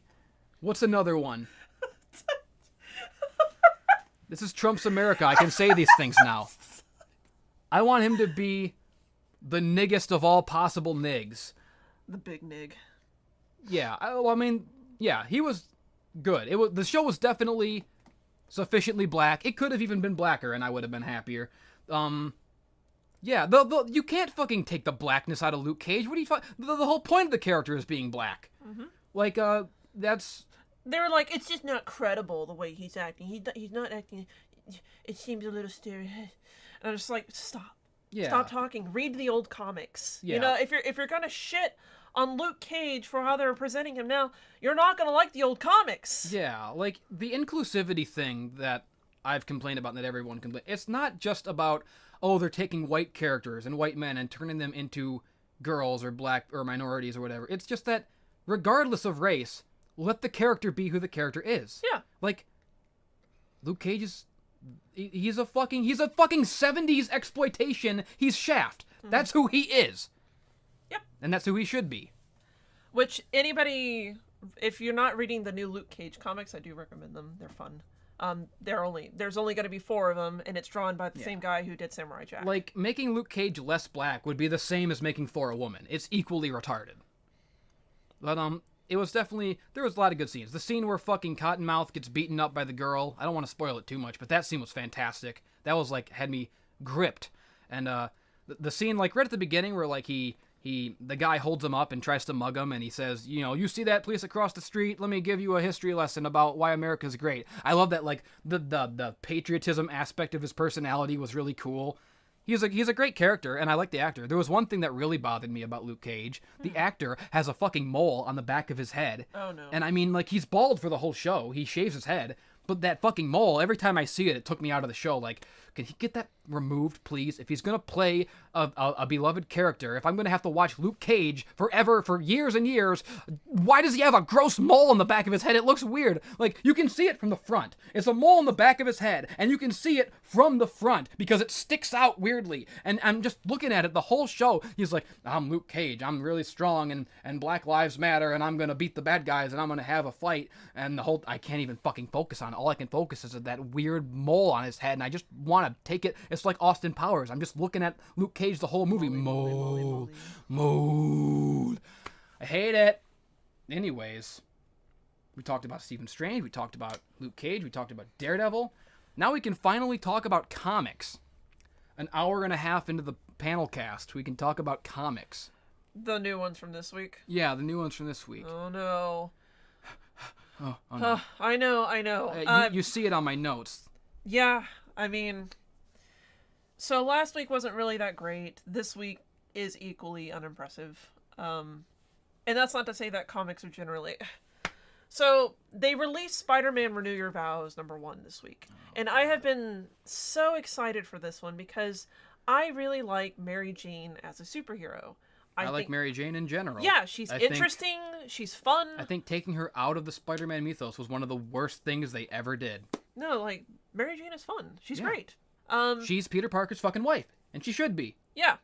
But Spider-Man Renew Your Vows, which was a title that they released during Secret Wars as like just a few issues, and now it is an ongoing series starring Spider-Man, Mary Jane, his wife, and their daughter Annie. And I'm just going to say this right now, I do not give a fuck about Annie. I don't give a fuck about anyone's daughter. I don't want to see anyone's kids. I hate kids. I'm tired of, like, it's a consistent thing in Marvel. All the kids in Marvel are really fucking smart. We get it. Yeah. We get it. They're probably smarter than their parents. You know, she's sitting in her room and she fucks up her dad's shit because she's trying to make it better. And she's crying, I'm just trying to make it better. It's like, I get it. Here's how I feel about kid sidekicks in general. There should be one, and his name is Robin. I like Damien. I mean all the Robins. All the Robins. Batman can always have a Robin. Batman always should have a Robin. Mm-hmm. Nobody else, no other superhero should have like a younger sidekick. It's stupid. It only works for Batman. Because I think like the character of Batman kind of needs a Robin. But you know, I hate Kid Flash, I hate Donna Troy, I hate fucking all the little teeny boppers. I hate them. They shouldn't exist. Fucking if your name isn't Robin, then you shouldn't be a fucking sidekick. You should be. I hate them. Superheroes don't need little sidekicks. Robin is the sidekick. Yeah. Either way, Renew Your Vows. Like, I was really looking forward to this one, and and how did you describe it? Insipid. Insipid. Yes. Yeah. I think that's a pretty good... I just felt nothing. It was... Yeah. Well... It did not leave an impact on me like I feel like it should have. Like, the artwork was really good. I loved the chemistry between Peter Parker and Mary Jane, but anytime they brought in Annie, it just fucking ruined everything for me. I'm a little spider girl. I pooped in my web diaper. You have to wipe my butt. Watch me catch this item in the most fucking egregiously elaborate way at the kitchen table. I get it. You're a fucking spider girl. I get it. You're a fucking genius. I'm gonna go. I'm done. I'm gonna kiss a boy at school, and I'm gonna have a spider popper. So, you heard me talking about Spider-Man 2, and you heard in my voice how much the character of Spider-Man means to me. Mm-hmm. I'm gonna go here. I'm gonna go. Go for it. So about 10 years ago, everything about Spider-Man was irreparably ruined forever. They took it all. They took everything that was good and pure about the character, and they flushed it down the visitor's crapper. And the character of Peter Parker, to this day, has not recovered. I feel like the entire Marvel Universe has not recovered. I feel like this decision, in a lot of ways, ruined the entire Marvel Universe. There was this storyline 10 years ago called Spider-Man, One More Day. Infamously hated. For good reason. But you know what?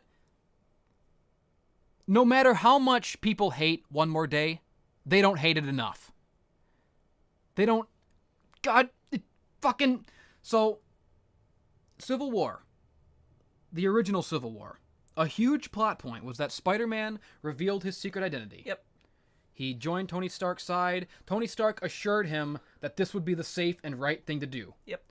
And because he's Spider-Man, it immediately backfired. Of course. All of his enemies. Because, like, one of the great things about Spider-Man to me, one of the great things about the character of Spider-Man is his greatest flaw, which is that he's a bully. Spider-Man's supervillains hate him. They want him to suffer. Like, fucking Killer Croc doesn't hate Batman. I mean, he hates him because he foils his crimes. Yeah, Batman's just an inconvenience. But, like, on a personal level. Because Spider-Man doesn't just beat up his supervillains. He mocks them. He makes fun of them. He belittles them. Because Spider-Man was bullied as a teenager. And, like, I feel like an untalked about aspect of his character is this big flaw of his, that he's internalized it. And he's always projecting. Even trying to be responsible and trying to be a good guy, Spider-Man is kind of a dick. He is a bully. He you know, and so all of Spider-Man's villains, Doc Ock, Green Goblin, Electro, the Shocker, they all have this personal fucking hatred of Spider-Man, and they want to make him suffer so much. So in that way, you know, Spider-Man, he creates his own problems. Mm-hmm. Because he makes these two-time criminals, these would-be nothing criminals, he kind of elevates them to super criminals just because of how much he makes them hate him. Yeah, look at Black Cat. Yeah. That's a really good example. Yeah, Black Cat's a legitimate supervillain. She was like a Catwoman kind of a vigilante, sort of a on-again, off-again girlfriend. And things have definitely escalated And now since she's then. like an evil kingpin type. Did you ever read Superior Spider-Man? Yes. I fucking loved it was Superior good. Spider-Man. It was good. It was great. It's a great series. Go on. But that's kind of what I like about Spider-Man, is that I think that what makes him possibly the best superhero, or the best superhero character in his own way. I think every comic book character is the best comic book character in their own way. But I just like the fact that of all the superheroes, I think that Spider-Man has always been the most corruptible, the most human. He will always make mistakes. He will always be corrupted by power or like delusions of grandeur. He'll always have moments where he loses his temper and does something stupid, and he'll always create bigger problems for himself. And that's kind of the character's struggle and what makes him interesting to read about. So he gets assured by Tony Stark that removing his mask and revealing his identity will be an okay thing. But because he's Spider-Man and all of his supervillains hate him so much, immediately it backfires and everybody starts gunning for his family. And eventually, like, an assassin hired by Wilson Fisk shoots Aunt May, and Aunt May is going to die. And because he has a guilt complex, he feels like it's his fault, even though Aunt May is 1,000 years old anyways. He's going to fucking croak any day now. You know, he's desperate. He goes to everyone. He goes to Reed Richards. He goes to Doctor Strange. He goes to even supervillains like Doctor Doom. Desperate. Please, someone who's good at science or magic, save my aunt. Aunt. How do you say aunt? I've always said aunt. I think I'd say aunt. I don't know. You're from Texas. Yeah. I don't know. It always trips me up. It swings. Yeah, it does swing. You know, I please. think it depends on their personality. Somebody save my aunt. She can't die. It can't be my fault. I will be a sad panda if that happens. I think she's an Aunt May for sure, though. Yeah. Go on. But everyone says no for whatever reason, even though, like, you know, Reed Richards could have cured cancer 1 billion times by now. I don't buy for a second that Reed Richards couldn't have cured a bullet hole in an old lady. I don't believe for 1 second that Doctor Strange couldn't have solved it, but... He could have gone to, like, Magneto, and Magneto would be like, okay, wiggle it out. Yeah, Magneto. But, yeah, so everyone tells him no. No one can solve this dilemma. Finally, Mephisto. He goes to the Demon Lord Mephisto, the devil of the Marvel Universe. And he says, "You're my last hope." He signs a deal with the devil to basically redo this. And so Mephisto uses his powers. In exchange, he says, "I don't want your soul, I want your love. I'm going to take your marriage, and you're not married to Mary Jane anymore." The weirdest excuse for a retcon ever. I mean, the real reason they did this is because they didn't want Spider-Man to be too grown up. Mm-hmm. The editor-in-chief at Marvel, he's said this publicly. He wanted Spider-Man, he thinks that Spider-Man should be relatable to younger people, and he should never be too grown up. He didn't want him to be married. He just wanted him to be like a poor, struggling bachelor again. Mm-hmm.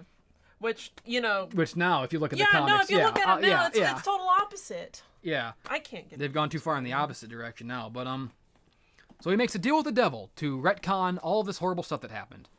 And a lot of people dwell on that. They dwell on the moral implications of it, like, Spider-Man would never make a deal with the devil. That's not my problem with it.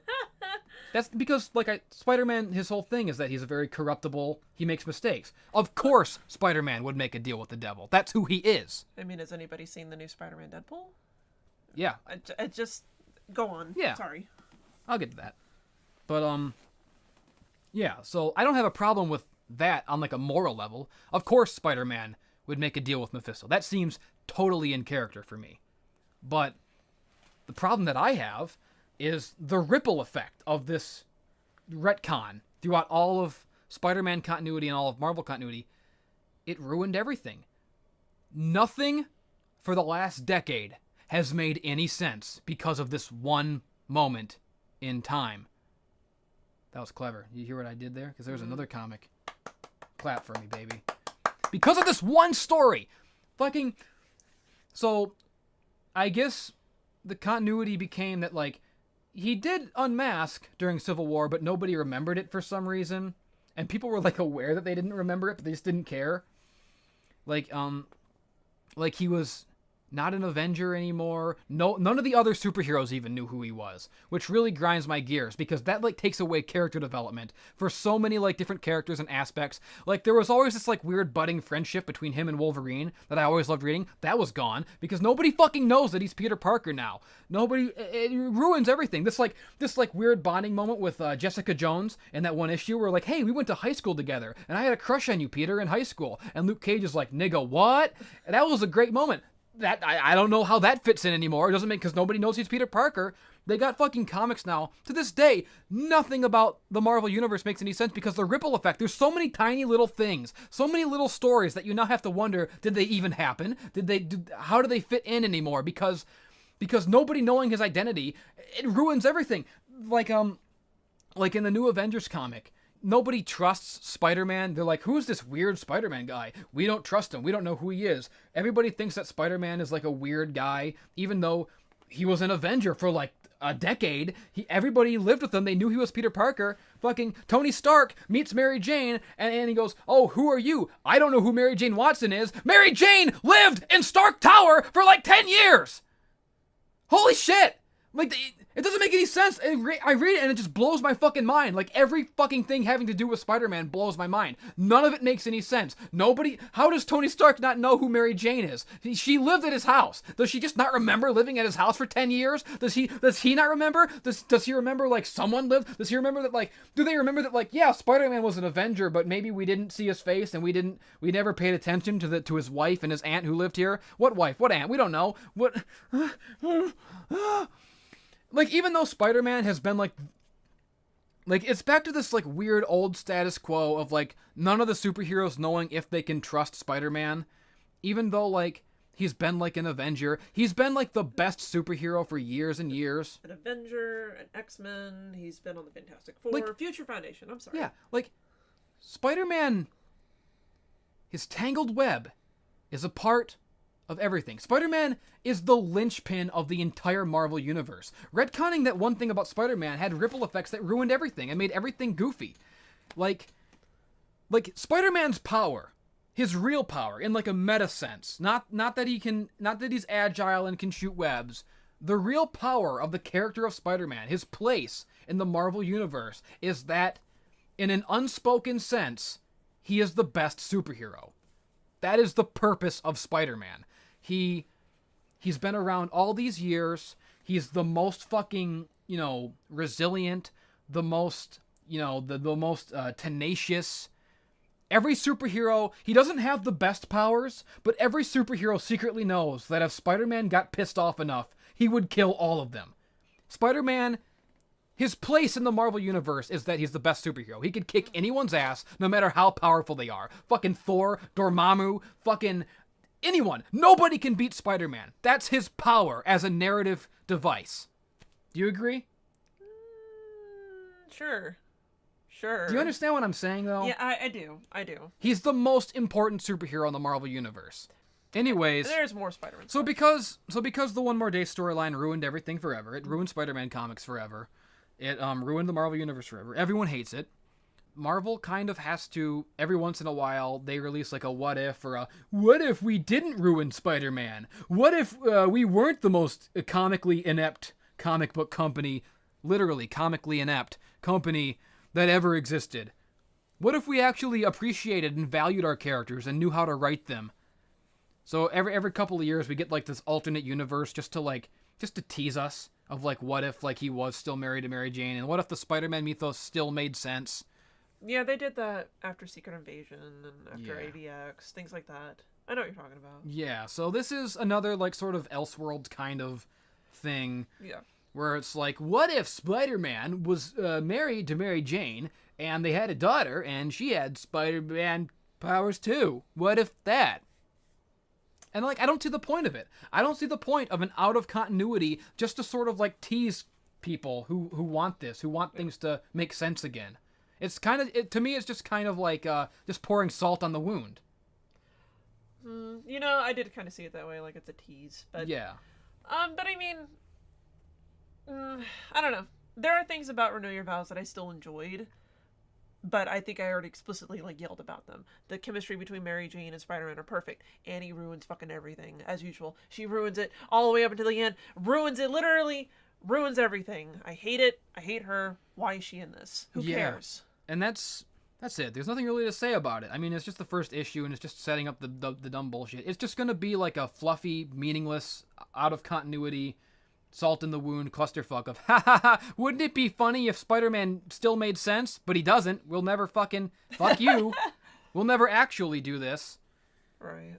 So it just kind of annoyed me greatly. Everything about Spider-Man sends me into a blind, frothing fucking rage. The new Spider-Man in general has definitely been that way for me. Like, have you been reading Clone Conspiracy? Like, actually reading it? Yeah, that was next on my notes. I was going to get to that. But, I mean, fuck. Spider-Man is so weird now. They've taken him in such a weird direction. They've just made him into Tony Stark. Yeah, he's just a rich guy now. Like, I liked Peter Parker / Spider-Man, who was so broke that he had to run after the bus. Like, stay on the back of the bus. Like, And, like...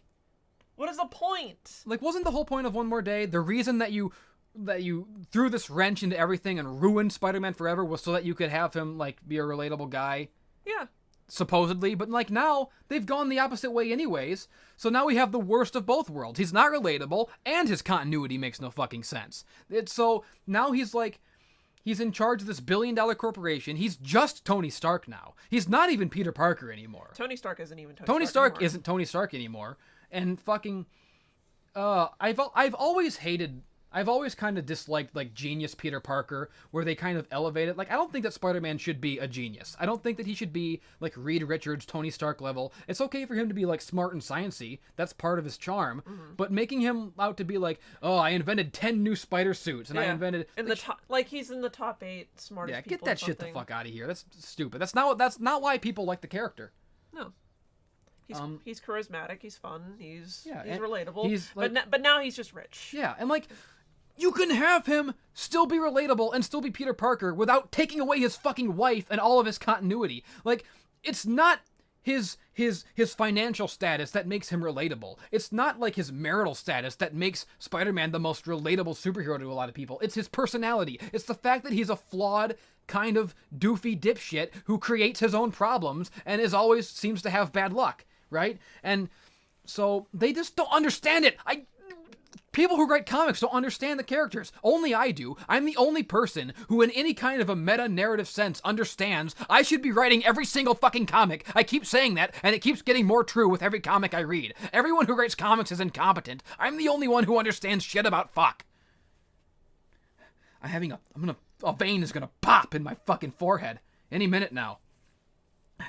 So Spider-Man is like a rich, like, industrialist, fucking Lex Luthor type, basically, almost. And he has these comics where, like, the Avengers go, Peter Parker is funding the Avengers now. And he's like an outsider, even though he lived with us and we knew he was Peter Parker for 10 years.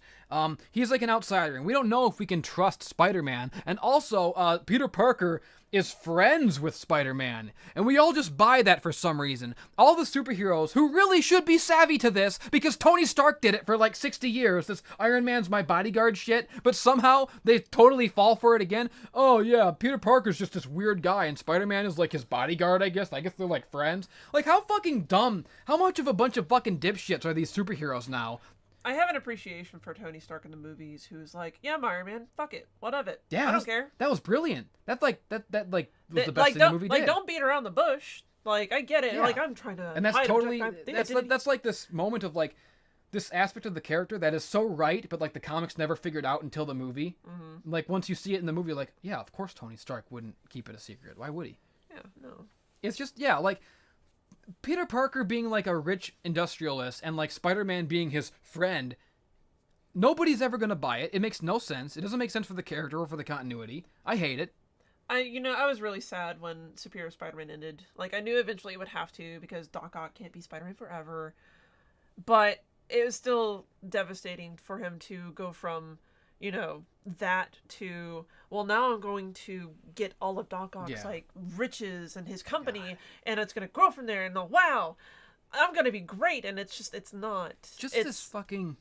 It takes me out of it. Just the fact that, like, all of these new Avengers comics that came out, like, when I was in middle school and high school, where they relaunched the Avengers, and it was, like, Spider-Man and Wolverine and Spider-Woman and Luke Cage, and that was, like, the best lineup ever. It was all these cool characters, and they lived together in Stark Tower, and they were, like, friends. They would, like, have scenes of them, like, eating Chinese takeout, like, with their masks off, and, like, there were scenes like that Jessica Jones scene I mentioned where, like, we went to high school together, Peter. Wow, you were Spider-Man all along? Like, all these great little character-building moments, like, and like 10 years of like continuity of like the new Avengers becoming friends, and like all of that because of the One More Day story was like wiped away. Now the Avengers like don't know who Spider-Man even is. They don't trust him again. It's back to this like weird paradigm of Spider-Man being the outsider and being this like weird guy who isn't even recognizable from a character standpoint as the Spider-Man I know anymore. And like I'm all for character development, but just like taking it in like the weird direction too far too fast is not character development. It's just like a goofy, it freaks me out. And the One More Day thing, and it ruined everything forever. I'm just repeating myself. I'm going into a fucking loop. I'm in a loop of madness, a loop of sadness, because, there was this, fuck, one of my favorite stories of all time, Astonishing Spider-Man and Wolverine, where Spider-Man and Wolverine, they go on this fucking time travel adventure, and they become, like, best friends by the end of it. It's like this tremendous, like, Spider-Man meets this girl in, like, the old Wild West, and they live there for, like, 3 years, and he gets married, and then, he goes back to the present, and she doesn't remember, and so, like, he's lost this love of his life, and the only person who knows about this, like, side of Spider-Man now is Wolverine, and they have this, like, bonding friendship now.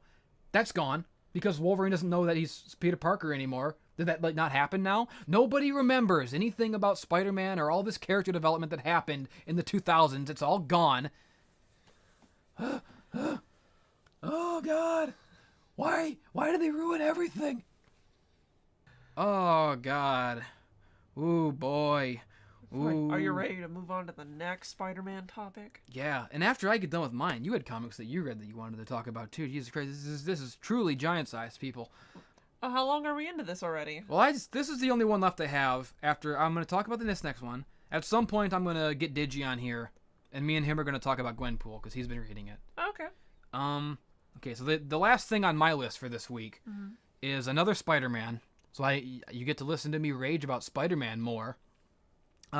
Spider-Man, The Clone Conspiracy, issue number 2, I believe. This has been okay. I don't hate this. I don't hate this. Now, granted, it's still like the modern industrialist genius Tony Stark Spider-Man that I have trouble caring about at all anymore. But, this is a storyline that is steeped in some of the weirder aspects of continuity. I'm just like a continuity nerd. I think that's why I hate One More Day so much, because I am a fan of it. I get off on these weird stories. That's what I love about Grant Morrison. He's one of my favorite writers of all time, because when Grant Morrison writes a character, he fucking reads everything about them that's ever been written, and he like pulls things from like the 50s and the 70s and the 30s, and he like reintegrates them. Did you ever read Grant Morrison's Batman? Mm-hmm. Amazing what he did. How he took all these like different incarnations of Batman and made them cohesive into a picture that made sense as like one complete character. Mm-hmm. Brilliant. I should talk about that because it makes me happy and Spider-Man doesn't. But I'm going to talk about Spider-Man. I like continuity, and this clone conspiracy storyline is a story that is sort of steeped in like weird continuity. It all stems from this storyline in the early 90s, this infamous storyline called the Clone Saga. And it's a storyline that is sort of has become synonymous in people's minds with this like bloated, overdrawn attitude of how comics were being written in the early 90s that sort of caused like the whole market to crash. the Clone Saga of Spider-Man is what people point to because it was this long, super convoluted storyline that went for like 5 years. And it was all about Spider-Man just getting cloned a million times. And he didn't know if he was the real Spider-Man. And there was this guy called Ben Reilly who was a clone, but maybe he wasn't a clone, but then he was a clone. And it got like way complex and convoluted, and everybody hated it. Everybody makes fun of it to this day for being so shitty and dumb.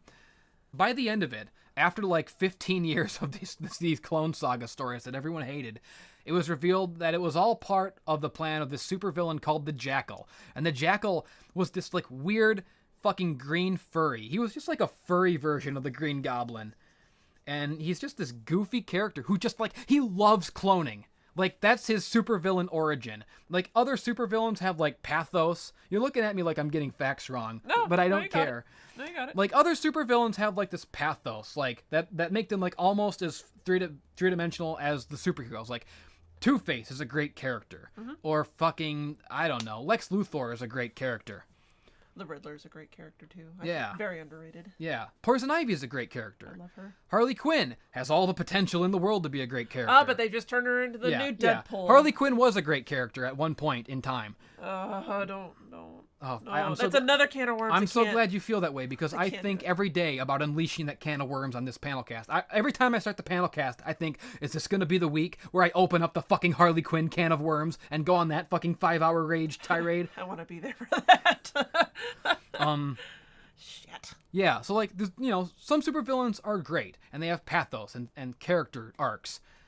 Not the Jackal. The Jackal just loves cloning. He's just, and like, even though the Clone Saga was like universally reviled and it ended and nobody ever wanted to hear about it again, every once in a while the Jackal still pops up again with some goofy cloning related scheme. And I just love the character because he's so stupid. It's such a dumb, goofy character. He just loves cloning. He loves cloning like the Riddler loves riddles. It's his thing. Every time he shows up, I'm gonna clone. There's a line in this comic because the Jackal's in this comic. It's another Jackal story. Mm-hmm. It's another big clone story, and it's reaching into all the clone history of Spider-Man.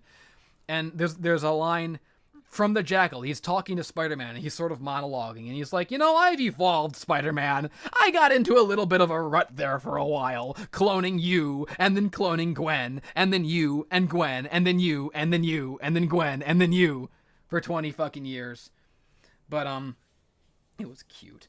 But, so, this clone conspiracy issue is another big goofy clone story, which I have a morbid love for. I think everybody at this point, like the Clone Saga, everybody hates it, but it's also sort of become like The Room, where like people love making fun of it. Like it always gets mentioned in the comics. Like Spider-Man, if you read comics, he constantly quips like, "Oh, I hope I don't have to deal with any clones today," and it's always like a little wink and a nod. Like it's kind of like when Batman is always like periodically Batman will just be like, "Oh, I hope it's not fucking vampires today." Yeah, or it's like when a contemporary Robin says like a holy rusted metal Batman, like sort of a little nod to how campy it used to be. Mm-hmm. So yeah, the Jackal always shows up and Spider-Man always has to deal with clones, and it's become like a kind of like a running gag at this point that Spider-Man, half of his problems are clone related. So in this comic, the Jackal comes back, and the Jackal has been given a redesign, which is great, and I love his redesign. Have you seen him? If he was on the covers, then yes. The Jackal has always been a goofy character, but I think part of the reason why nobody gives a shit about him has always been his design, because he just looks like a furry Green Goblin. Mm-hmm. He was an uninspired, lame character design, and they've changed him. And now the Jackal, he's like a guy in a business suit with an Anubis head mask, and he looks fucking cool. It's very Star versus the Forces of Evil, then. Is it?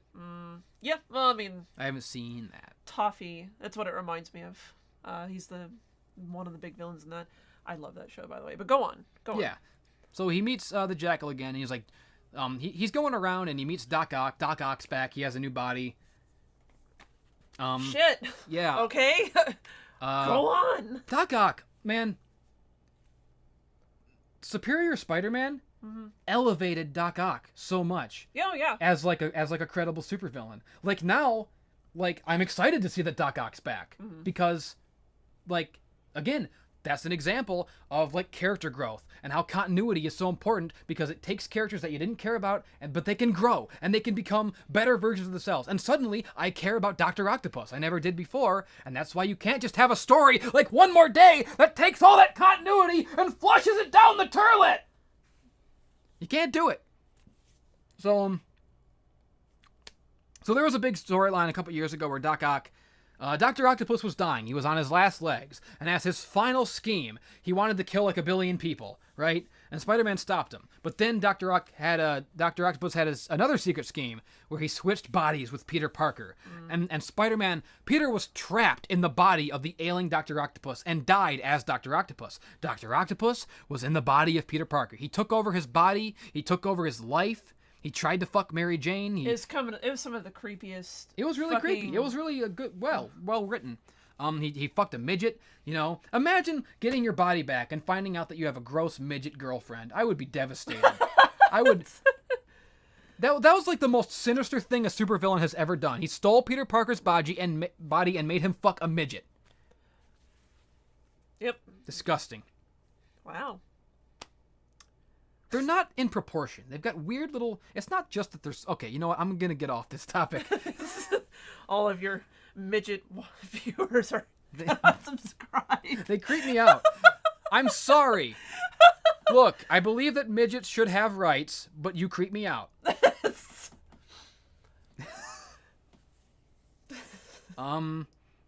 So...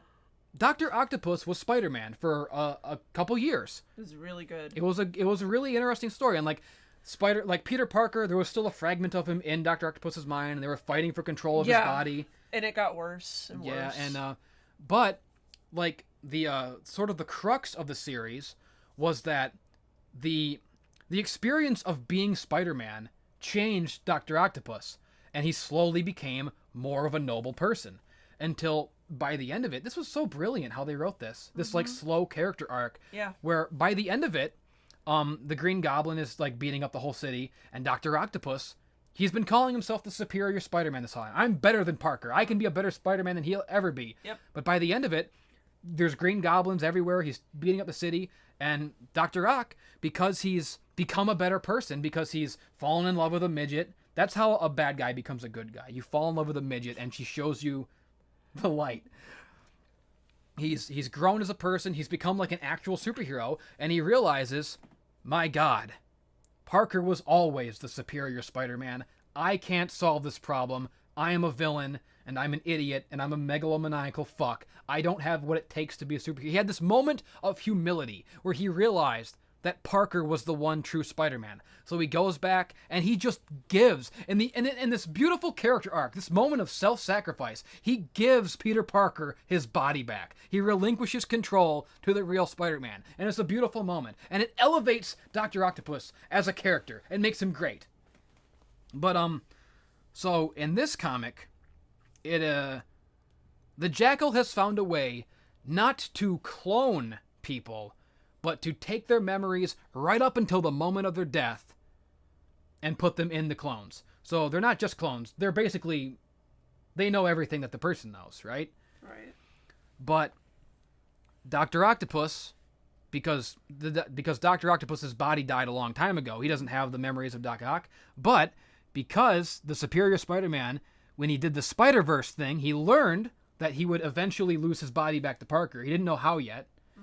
So he did some sneaky stuff, and he put his brain in a computer, and the computer got out, and the computer put his brain into the clone that the Jackal made. So it's Dr. Octopus, the clone, has all the memories of the Superior Spider-Man, but not the memories where he became a good person and at the end gave up his body. Oh, no. So he's just kind of... So he still has that grudge. Like, Spider-Man, I took over your body, and somehow, I don't know how it happened because I'm from an earlier part of it, I don't know how you got your body back, but you must have done something sneaky. And Spider-Man has this moment where he's like, no, Otto, don't you see? You gave me my body back. You became a better person. And he's like, I don't believe you. You did something sneaky. I'm still a bad guy. Fuck you. I was the superior Spider-Man.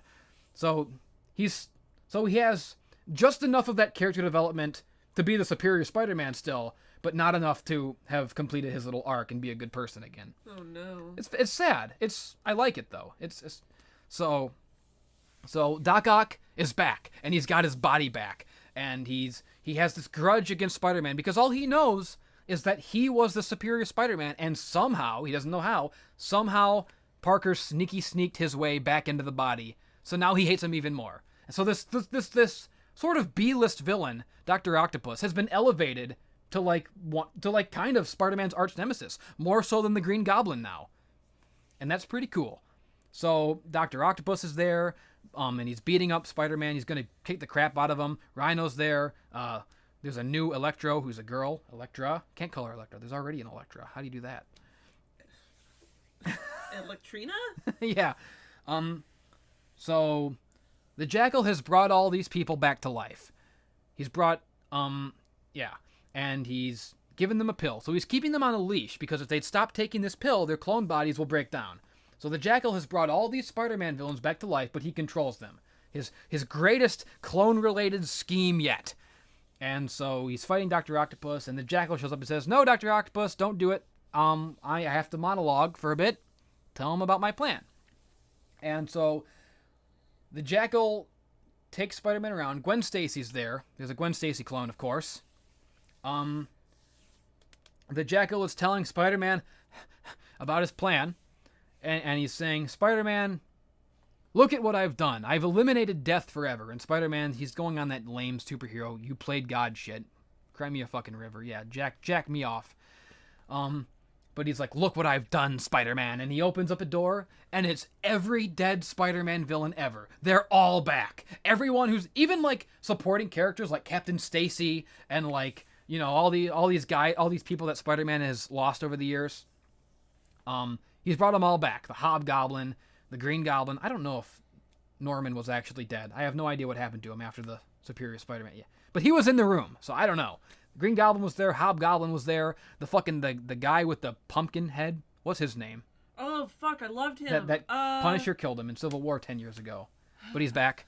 Well, he came back in the Venom series. Oh, well, he's back. They're all back. Everyone's back. All the supervillains are back. And also all of Spider-Man's dead friends are back. And happy reunion. Yeah, Jackal reveals his secret plan to Spider-Man, and it's actually a pretty clever plan. And you kind of, as a reader, you kind of buy into it, and you're like, oh, okay, yeah.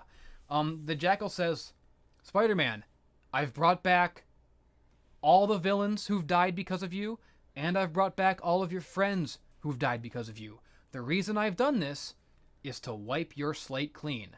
All the blood is off your hands. I'm giving you, Spider-Man, everything you've always wanted. I'm taking the blood off your hands. You can be a free man now, free of the guilt." Right? But did he bring back Uncle Ben? Uncle Ben, I don't think was there. Oh. Slight oversight on his part. The one person who actually mattered, who could have changed Spider-Man's mind. But anyways, he brings everyone back. I guess his plan is to say, "Spider-Man, fuck you. I did something good for you. My ultimate evil scheme, doing something nice for you. How do you like that?" That's the kind of goofy, retarded villain shit that I love. So yeah, everyone is there. Gwen Stacy is there. And Spider-Man's like, "This is crazy. You can't do this. You've brought back everyone who ever died around me. Oh my god, it's a crazy conundrum." But then Spider-Gwen starts fighting. Oh yeah, she's not actually Gwen. She's Spider-Gwen. Oh, okay. So the Gwen Stacy clone starts beating people up, and her and Spider-Man escape through the vents. And Gwen Stacy says, "I'm not actually a clone of Gwen Stacy. The real clone of Gwen Stacy that the Jackal made fucked off with Kane over here, and they're off somewhere else. I'm a mole. I'm Spider-Gwen from a secret universe. I'm boobity blue. I have spider powers. Whatever the fuck." And then so they escape. Peter escapes with Spider-Gwen. And then it cuts to Kane. And Kane is in another city. I think he lives in Dallas, right? Yeah, Houston, Texas. So Kane is in Houston and is driving around his spider car because there's no web-slingy buildings in Houston, I guess. No, well, not unless you're in downtown Dallas. Yeah. So it cuts to Kane, and he's got the actual Gwen Stacy clone with him. And that's how it ends. It's the reveal that the Gwen Stacy clone and the Spider-Gwen have switched places. And they've... Yeah.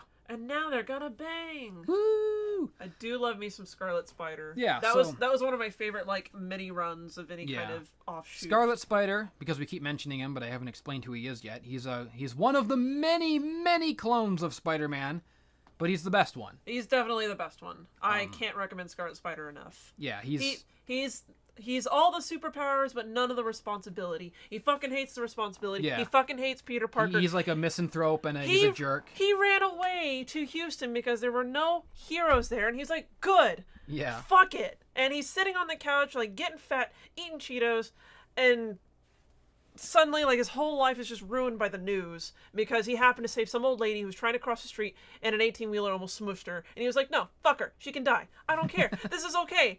But of course, you know, at the last second, he saves her, but in the process, like, destroys the 18-wheeler with his body and hurts the 18-wheeler trucker. And anyway, he's like, get in a fucking home, old lady. Why are you trying to cross the street? This is awful. And like, he slings off. He fucks off back home. And the news all of a sudden is like, wow, Houston has a hero. We don't know what he is, but we're going to call him the Scarlet Spider. And he's just like, I'm going to Mexico. Yeah.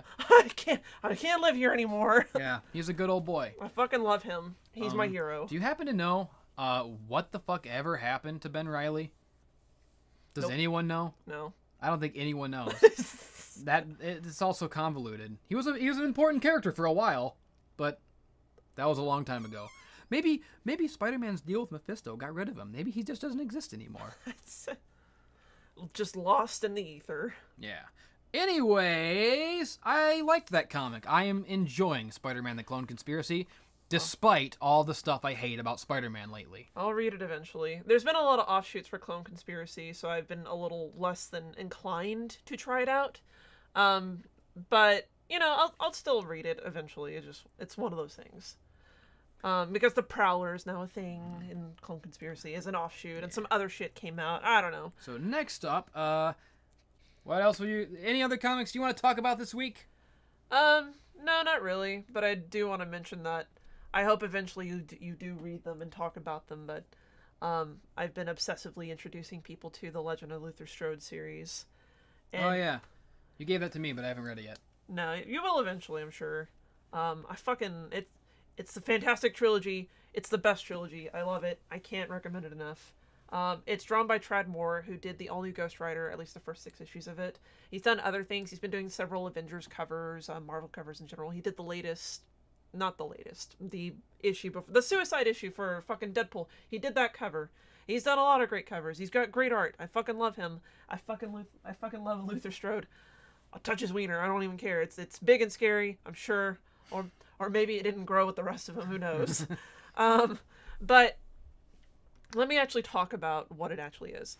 So, fans of Kick-Ass, or even fans who, you know, expected greater things out of Kick-Ass. I don't know. Did you ever read Kick-Ass?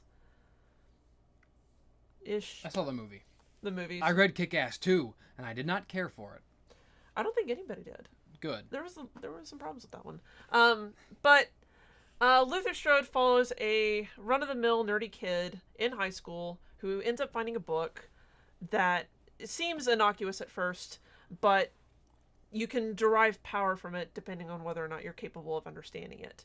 So he takes this book, he starts reading it, he starts taking, advice from it, he starts working out. Next thing you know, he's a big buff dude who has the power to predict anyone's movements.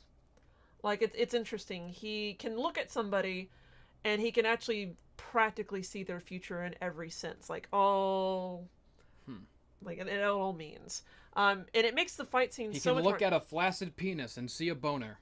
Yeah, and he can see which way it's gonna bone. Whoa. Whoa! And it actually makes the fight scenes all the more interesting because, he can predict, bullet trajectories, he can predict, it's a mess of things that he can do. And he becomes so powerful that he basically evades death because he can will his body to do whatever he wants it to. So let's say, for example, he gets shot in the chest by a bullet. He can actually control his muscles to such a degree that he can catch the bullets with his chest and just spit them back out. He has that much control over his body. There's an entire fight scene, where him and another person just like him just like him, quotations. He's trying to kill him, and you see them fight, and suddenly Luther, like, jumps over him, grabs him by his head, and snaps his neck all the way around, like, it's just dangling between his shoulders. But the guy has so much control over his own body that he defies death and ends up pulling his neck back onto his fucking shoulders, and is fine.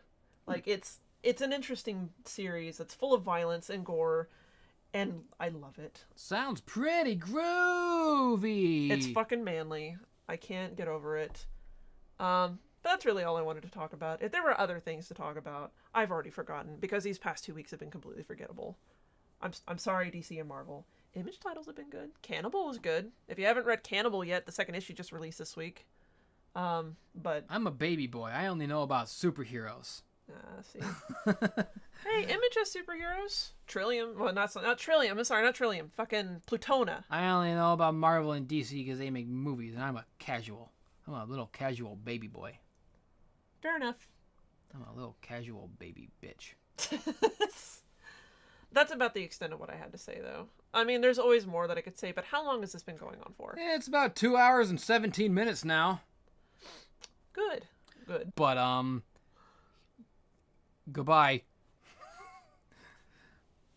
Yes. That was good. Did it. Yep. Now fun. to delete all of it. It must never be seen. Hey everybody, welcome back to the panel cast. I just recorded a fucking 3-hour clusterfuck. It was the most heinous, wonderful edition of the panel cast ever, but it's still not over. I'm still here. I have another guest. Here's Digibro. Oh, and we're gonna talk about Gwenpool. Am I the second guest? Yeah. Whoa. I had a first guest. Yeah. Oh, I want to know who the secret mystery guest is. Wait, what is this podcast? This is about comics. Yeah, it's that one. Fuck. I have to go through the Rolodex of all the podcasts. I literally just blew my mind, like raging about everything related to every comic ever written for 2 hours. And now we have to talk about the new Gwenpool. Yeah, I assume you've because read it. I've actually succeeded in swaying some people to reading comics. Yeah. In particular, Digi, who's now a comics boy. Yeah, I gotta say, man, the panel cast has changed my whole life, man. Now you are consuming comics at an alarming rate. I feel like one of these weeks you'll have read more comics than I have. I feel like that's gonna take a long time. I've come to realize that you're so much better at this than anybody else I know who reads comics. My brother Shade tried to ask our friend Brandon Tolentino, longtime comics guy, what are some good comics? And Tolentino's just like, I just read Iron Man. We were like, you're not it's helpful. so impossible to even talk about, or because I was just talking about this before. Even complaining about a comic you don't like, in order to get context for it, you have to complain about something 10 years ago that you didn't like. Yeah. And then go back 20 years from there, something that some storyline 25 years ago that set into motion this domino effect that led to the bad comic you're currently reading. So everything I'm trying to complain about turns into an hour-long history lesson on this fucking show. Well, thankfully, you've given 2 recommendations that I picked up from previous episodes specifically because they didn't seem like they needed that much context, which were Gwenpool and The Vision, because both of them they have lots of other heroes in them, but the stories are pretty self-contained and pretty much about those characters. The Vision ended, you already talked about it, great run. Just bought Volume 1 yesterday, got my brother reading it. Gwenpool Volume 1, unfortunately not out yet, but Chapter 8 came out yesterday. I read it. It was okay. It was very cute. That's the main thing I took away from it. It wasn't super eventful. No. Not a whole lot happened. I mean, the last issue ended, she was on the subway and the cops were coming to get her. Mm-hmm. In this episode, she fucked around, she ran away from the cops, she did some shit, she was gonna do something to blow up those squid aliens, the Toothidins. Yeah. And at the end of it, turns out she fucked up so bad that her employer doesn't want her anymore. Yeah. And so he's gonna kill her, but then she shot him, but then it turns out he's a robot man! He's not even a regular man. Yeah. I mean, the thing about this comic is that it's gotten to the point, or it's kind of spinning its wheels a little bit, in that we kind of get what Gwen's big problem is that she doesn't see this world as a real place for some reason. She just thinks it's a comic. That's kind of her big hang up. And it's kind of been reiterating that over and over again. So now I'm officially, as of this issue, I'm at the point where I'm like, Gwen, when are you going to realize? Yeah, there was a point in this comic where she's like, she was doing her, none of this is real stuff. And it was, at that point in this issue, I was like, hasn't she had, like, the sad realization twice now already? Yeah. Like, she's already had her character arc twice over, and she's just kind of looping, it seems like. Yeah.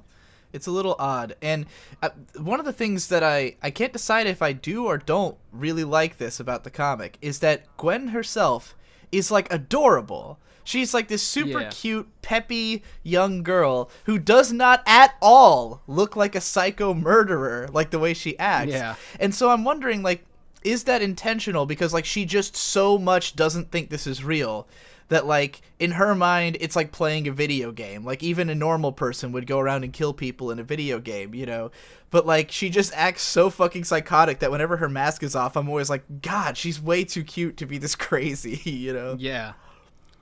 Well, like, it's kind of weird because I think it might, to some degree, just be the art style that makes it seem that way. Because she was introduced late last year in Howard the Duck as, like, a backup story where she showed up and she's like, hey, Duck Man, I'm a crazy bitch, I got guns. And because of the artwork in that story, I really got the sense that she was, like, an adult, like, in her mid to late 20s or something. Right.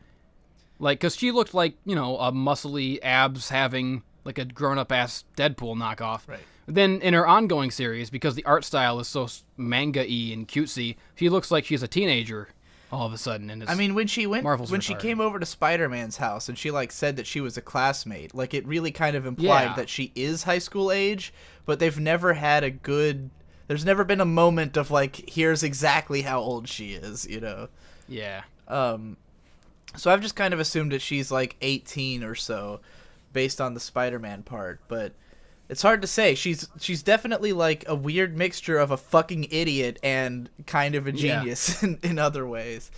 She's good at tactics, not so good at morals and understanding people.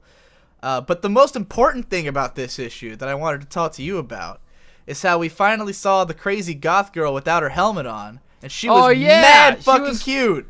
Yeah, that was awesome. I was just like, whoa, who's this incredibly hot character? Oh my god, it's the crazy girl. I had Gwenpool has this coworker, this evil coworker, as part of her MODOK organization that she sort of ran until this issue, called the Evil Eye. And she's like a crazy witch lady with a stupid helmet who says spooky things all the time. Yeah.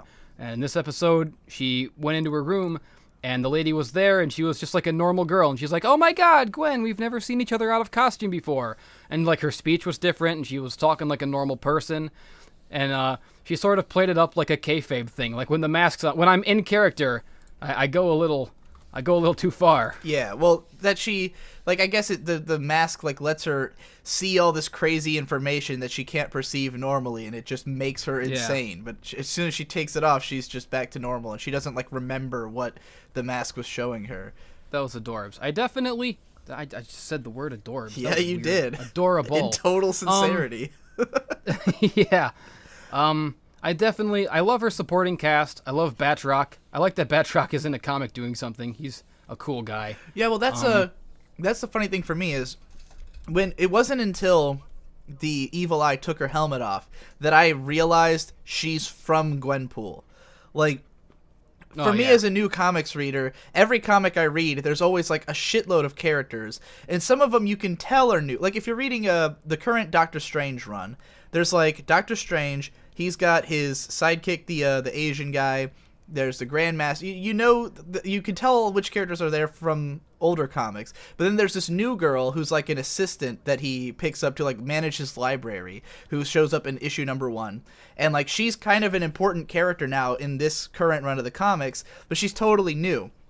And now I'm wondering, am I going to start seeing this girl turn up in other Marvel comics now that she's been introduced in this one? And then I'm reading Gwenpool, and, like, obviously, like you said, what's his name? The French guy?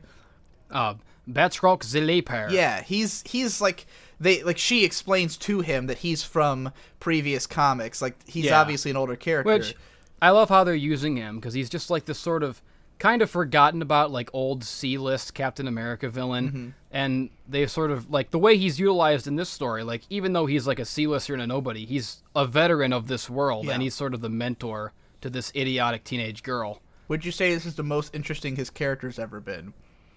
Definitely, yeah. and then but he's there's these other two members of the team, and like I have no idea if these guys have ever been in anything before, you know, or will they be in something from now? Because like the Vision just ended, and now all of a sudden the Vision's daughter is showing up in other comics, being turned into an SJW. Yeah, I said my piece about that already this week. What comic was that in, by the way? That was in Champions #2, in which I literally raged about for a full hour. Amazing. At the beginning of this podcast. Yeah. Yeah, you always want, when you read comics like this that have a cool little cast or they introduce new characters, you always want to see them pop up in other comics, but then when they do, you kind of regret it. Yeah, like... You're like, oh no. I have, you know, being new to comics and all, I read The Vision, and it never even occurred to me that the daughter might show up again until all at once Jesse said, like, she showed up and they ruined her. And it was like within the same page that you showed me, I was like, oh, the Vision's daughter is in another comic? That's awesome. Oh. I have already been introduced to the gross disappointment that comes with caring about anything. It was a sad time. Indeed. Yeah. So anyways, I definitely hope that that this series goes somewhere. Yeah. I'd like it to pick I hope up. that it completes itself or has like an arc to it. Yeah. Or I don't know. Fuck. It kind of the MODOK arc felt fairly complete. She killed him. And since then it feels like it hasn't really gotten its footing on the start of this new arc, but there's still there's like the plot threads that we need to have concluded are very obvious. It's like we need to know what's up with Ghost Boy. She needs to make up with Spider-Man somehow and like learn that this world is a real place, you know. And I still want to see her origin. Yeah, and that too. We need to know her origin. We talked about that not on the pod. We talked about that amongst ourselves the other day. How like it's cool how like because she's been so unwilling to give us her origin because it's so overdone. Yeah. That it's created this like weird like reverse psychology thing where now I want to see her origin. And I want to see like how the hell she got here because they keep like slyly alluding to it. Like Doctor Strange in that one issue was like, "Oh, how the hell did you get here?" And she's like, "I don't want to talk about it ever. It's a bad time." Right.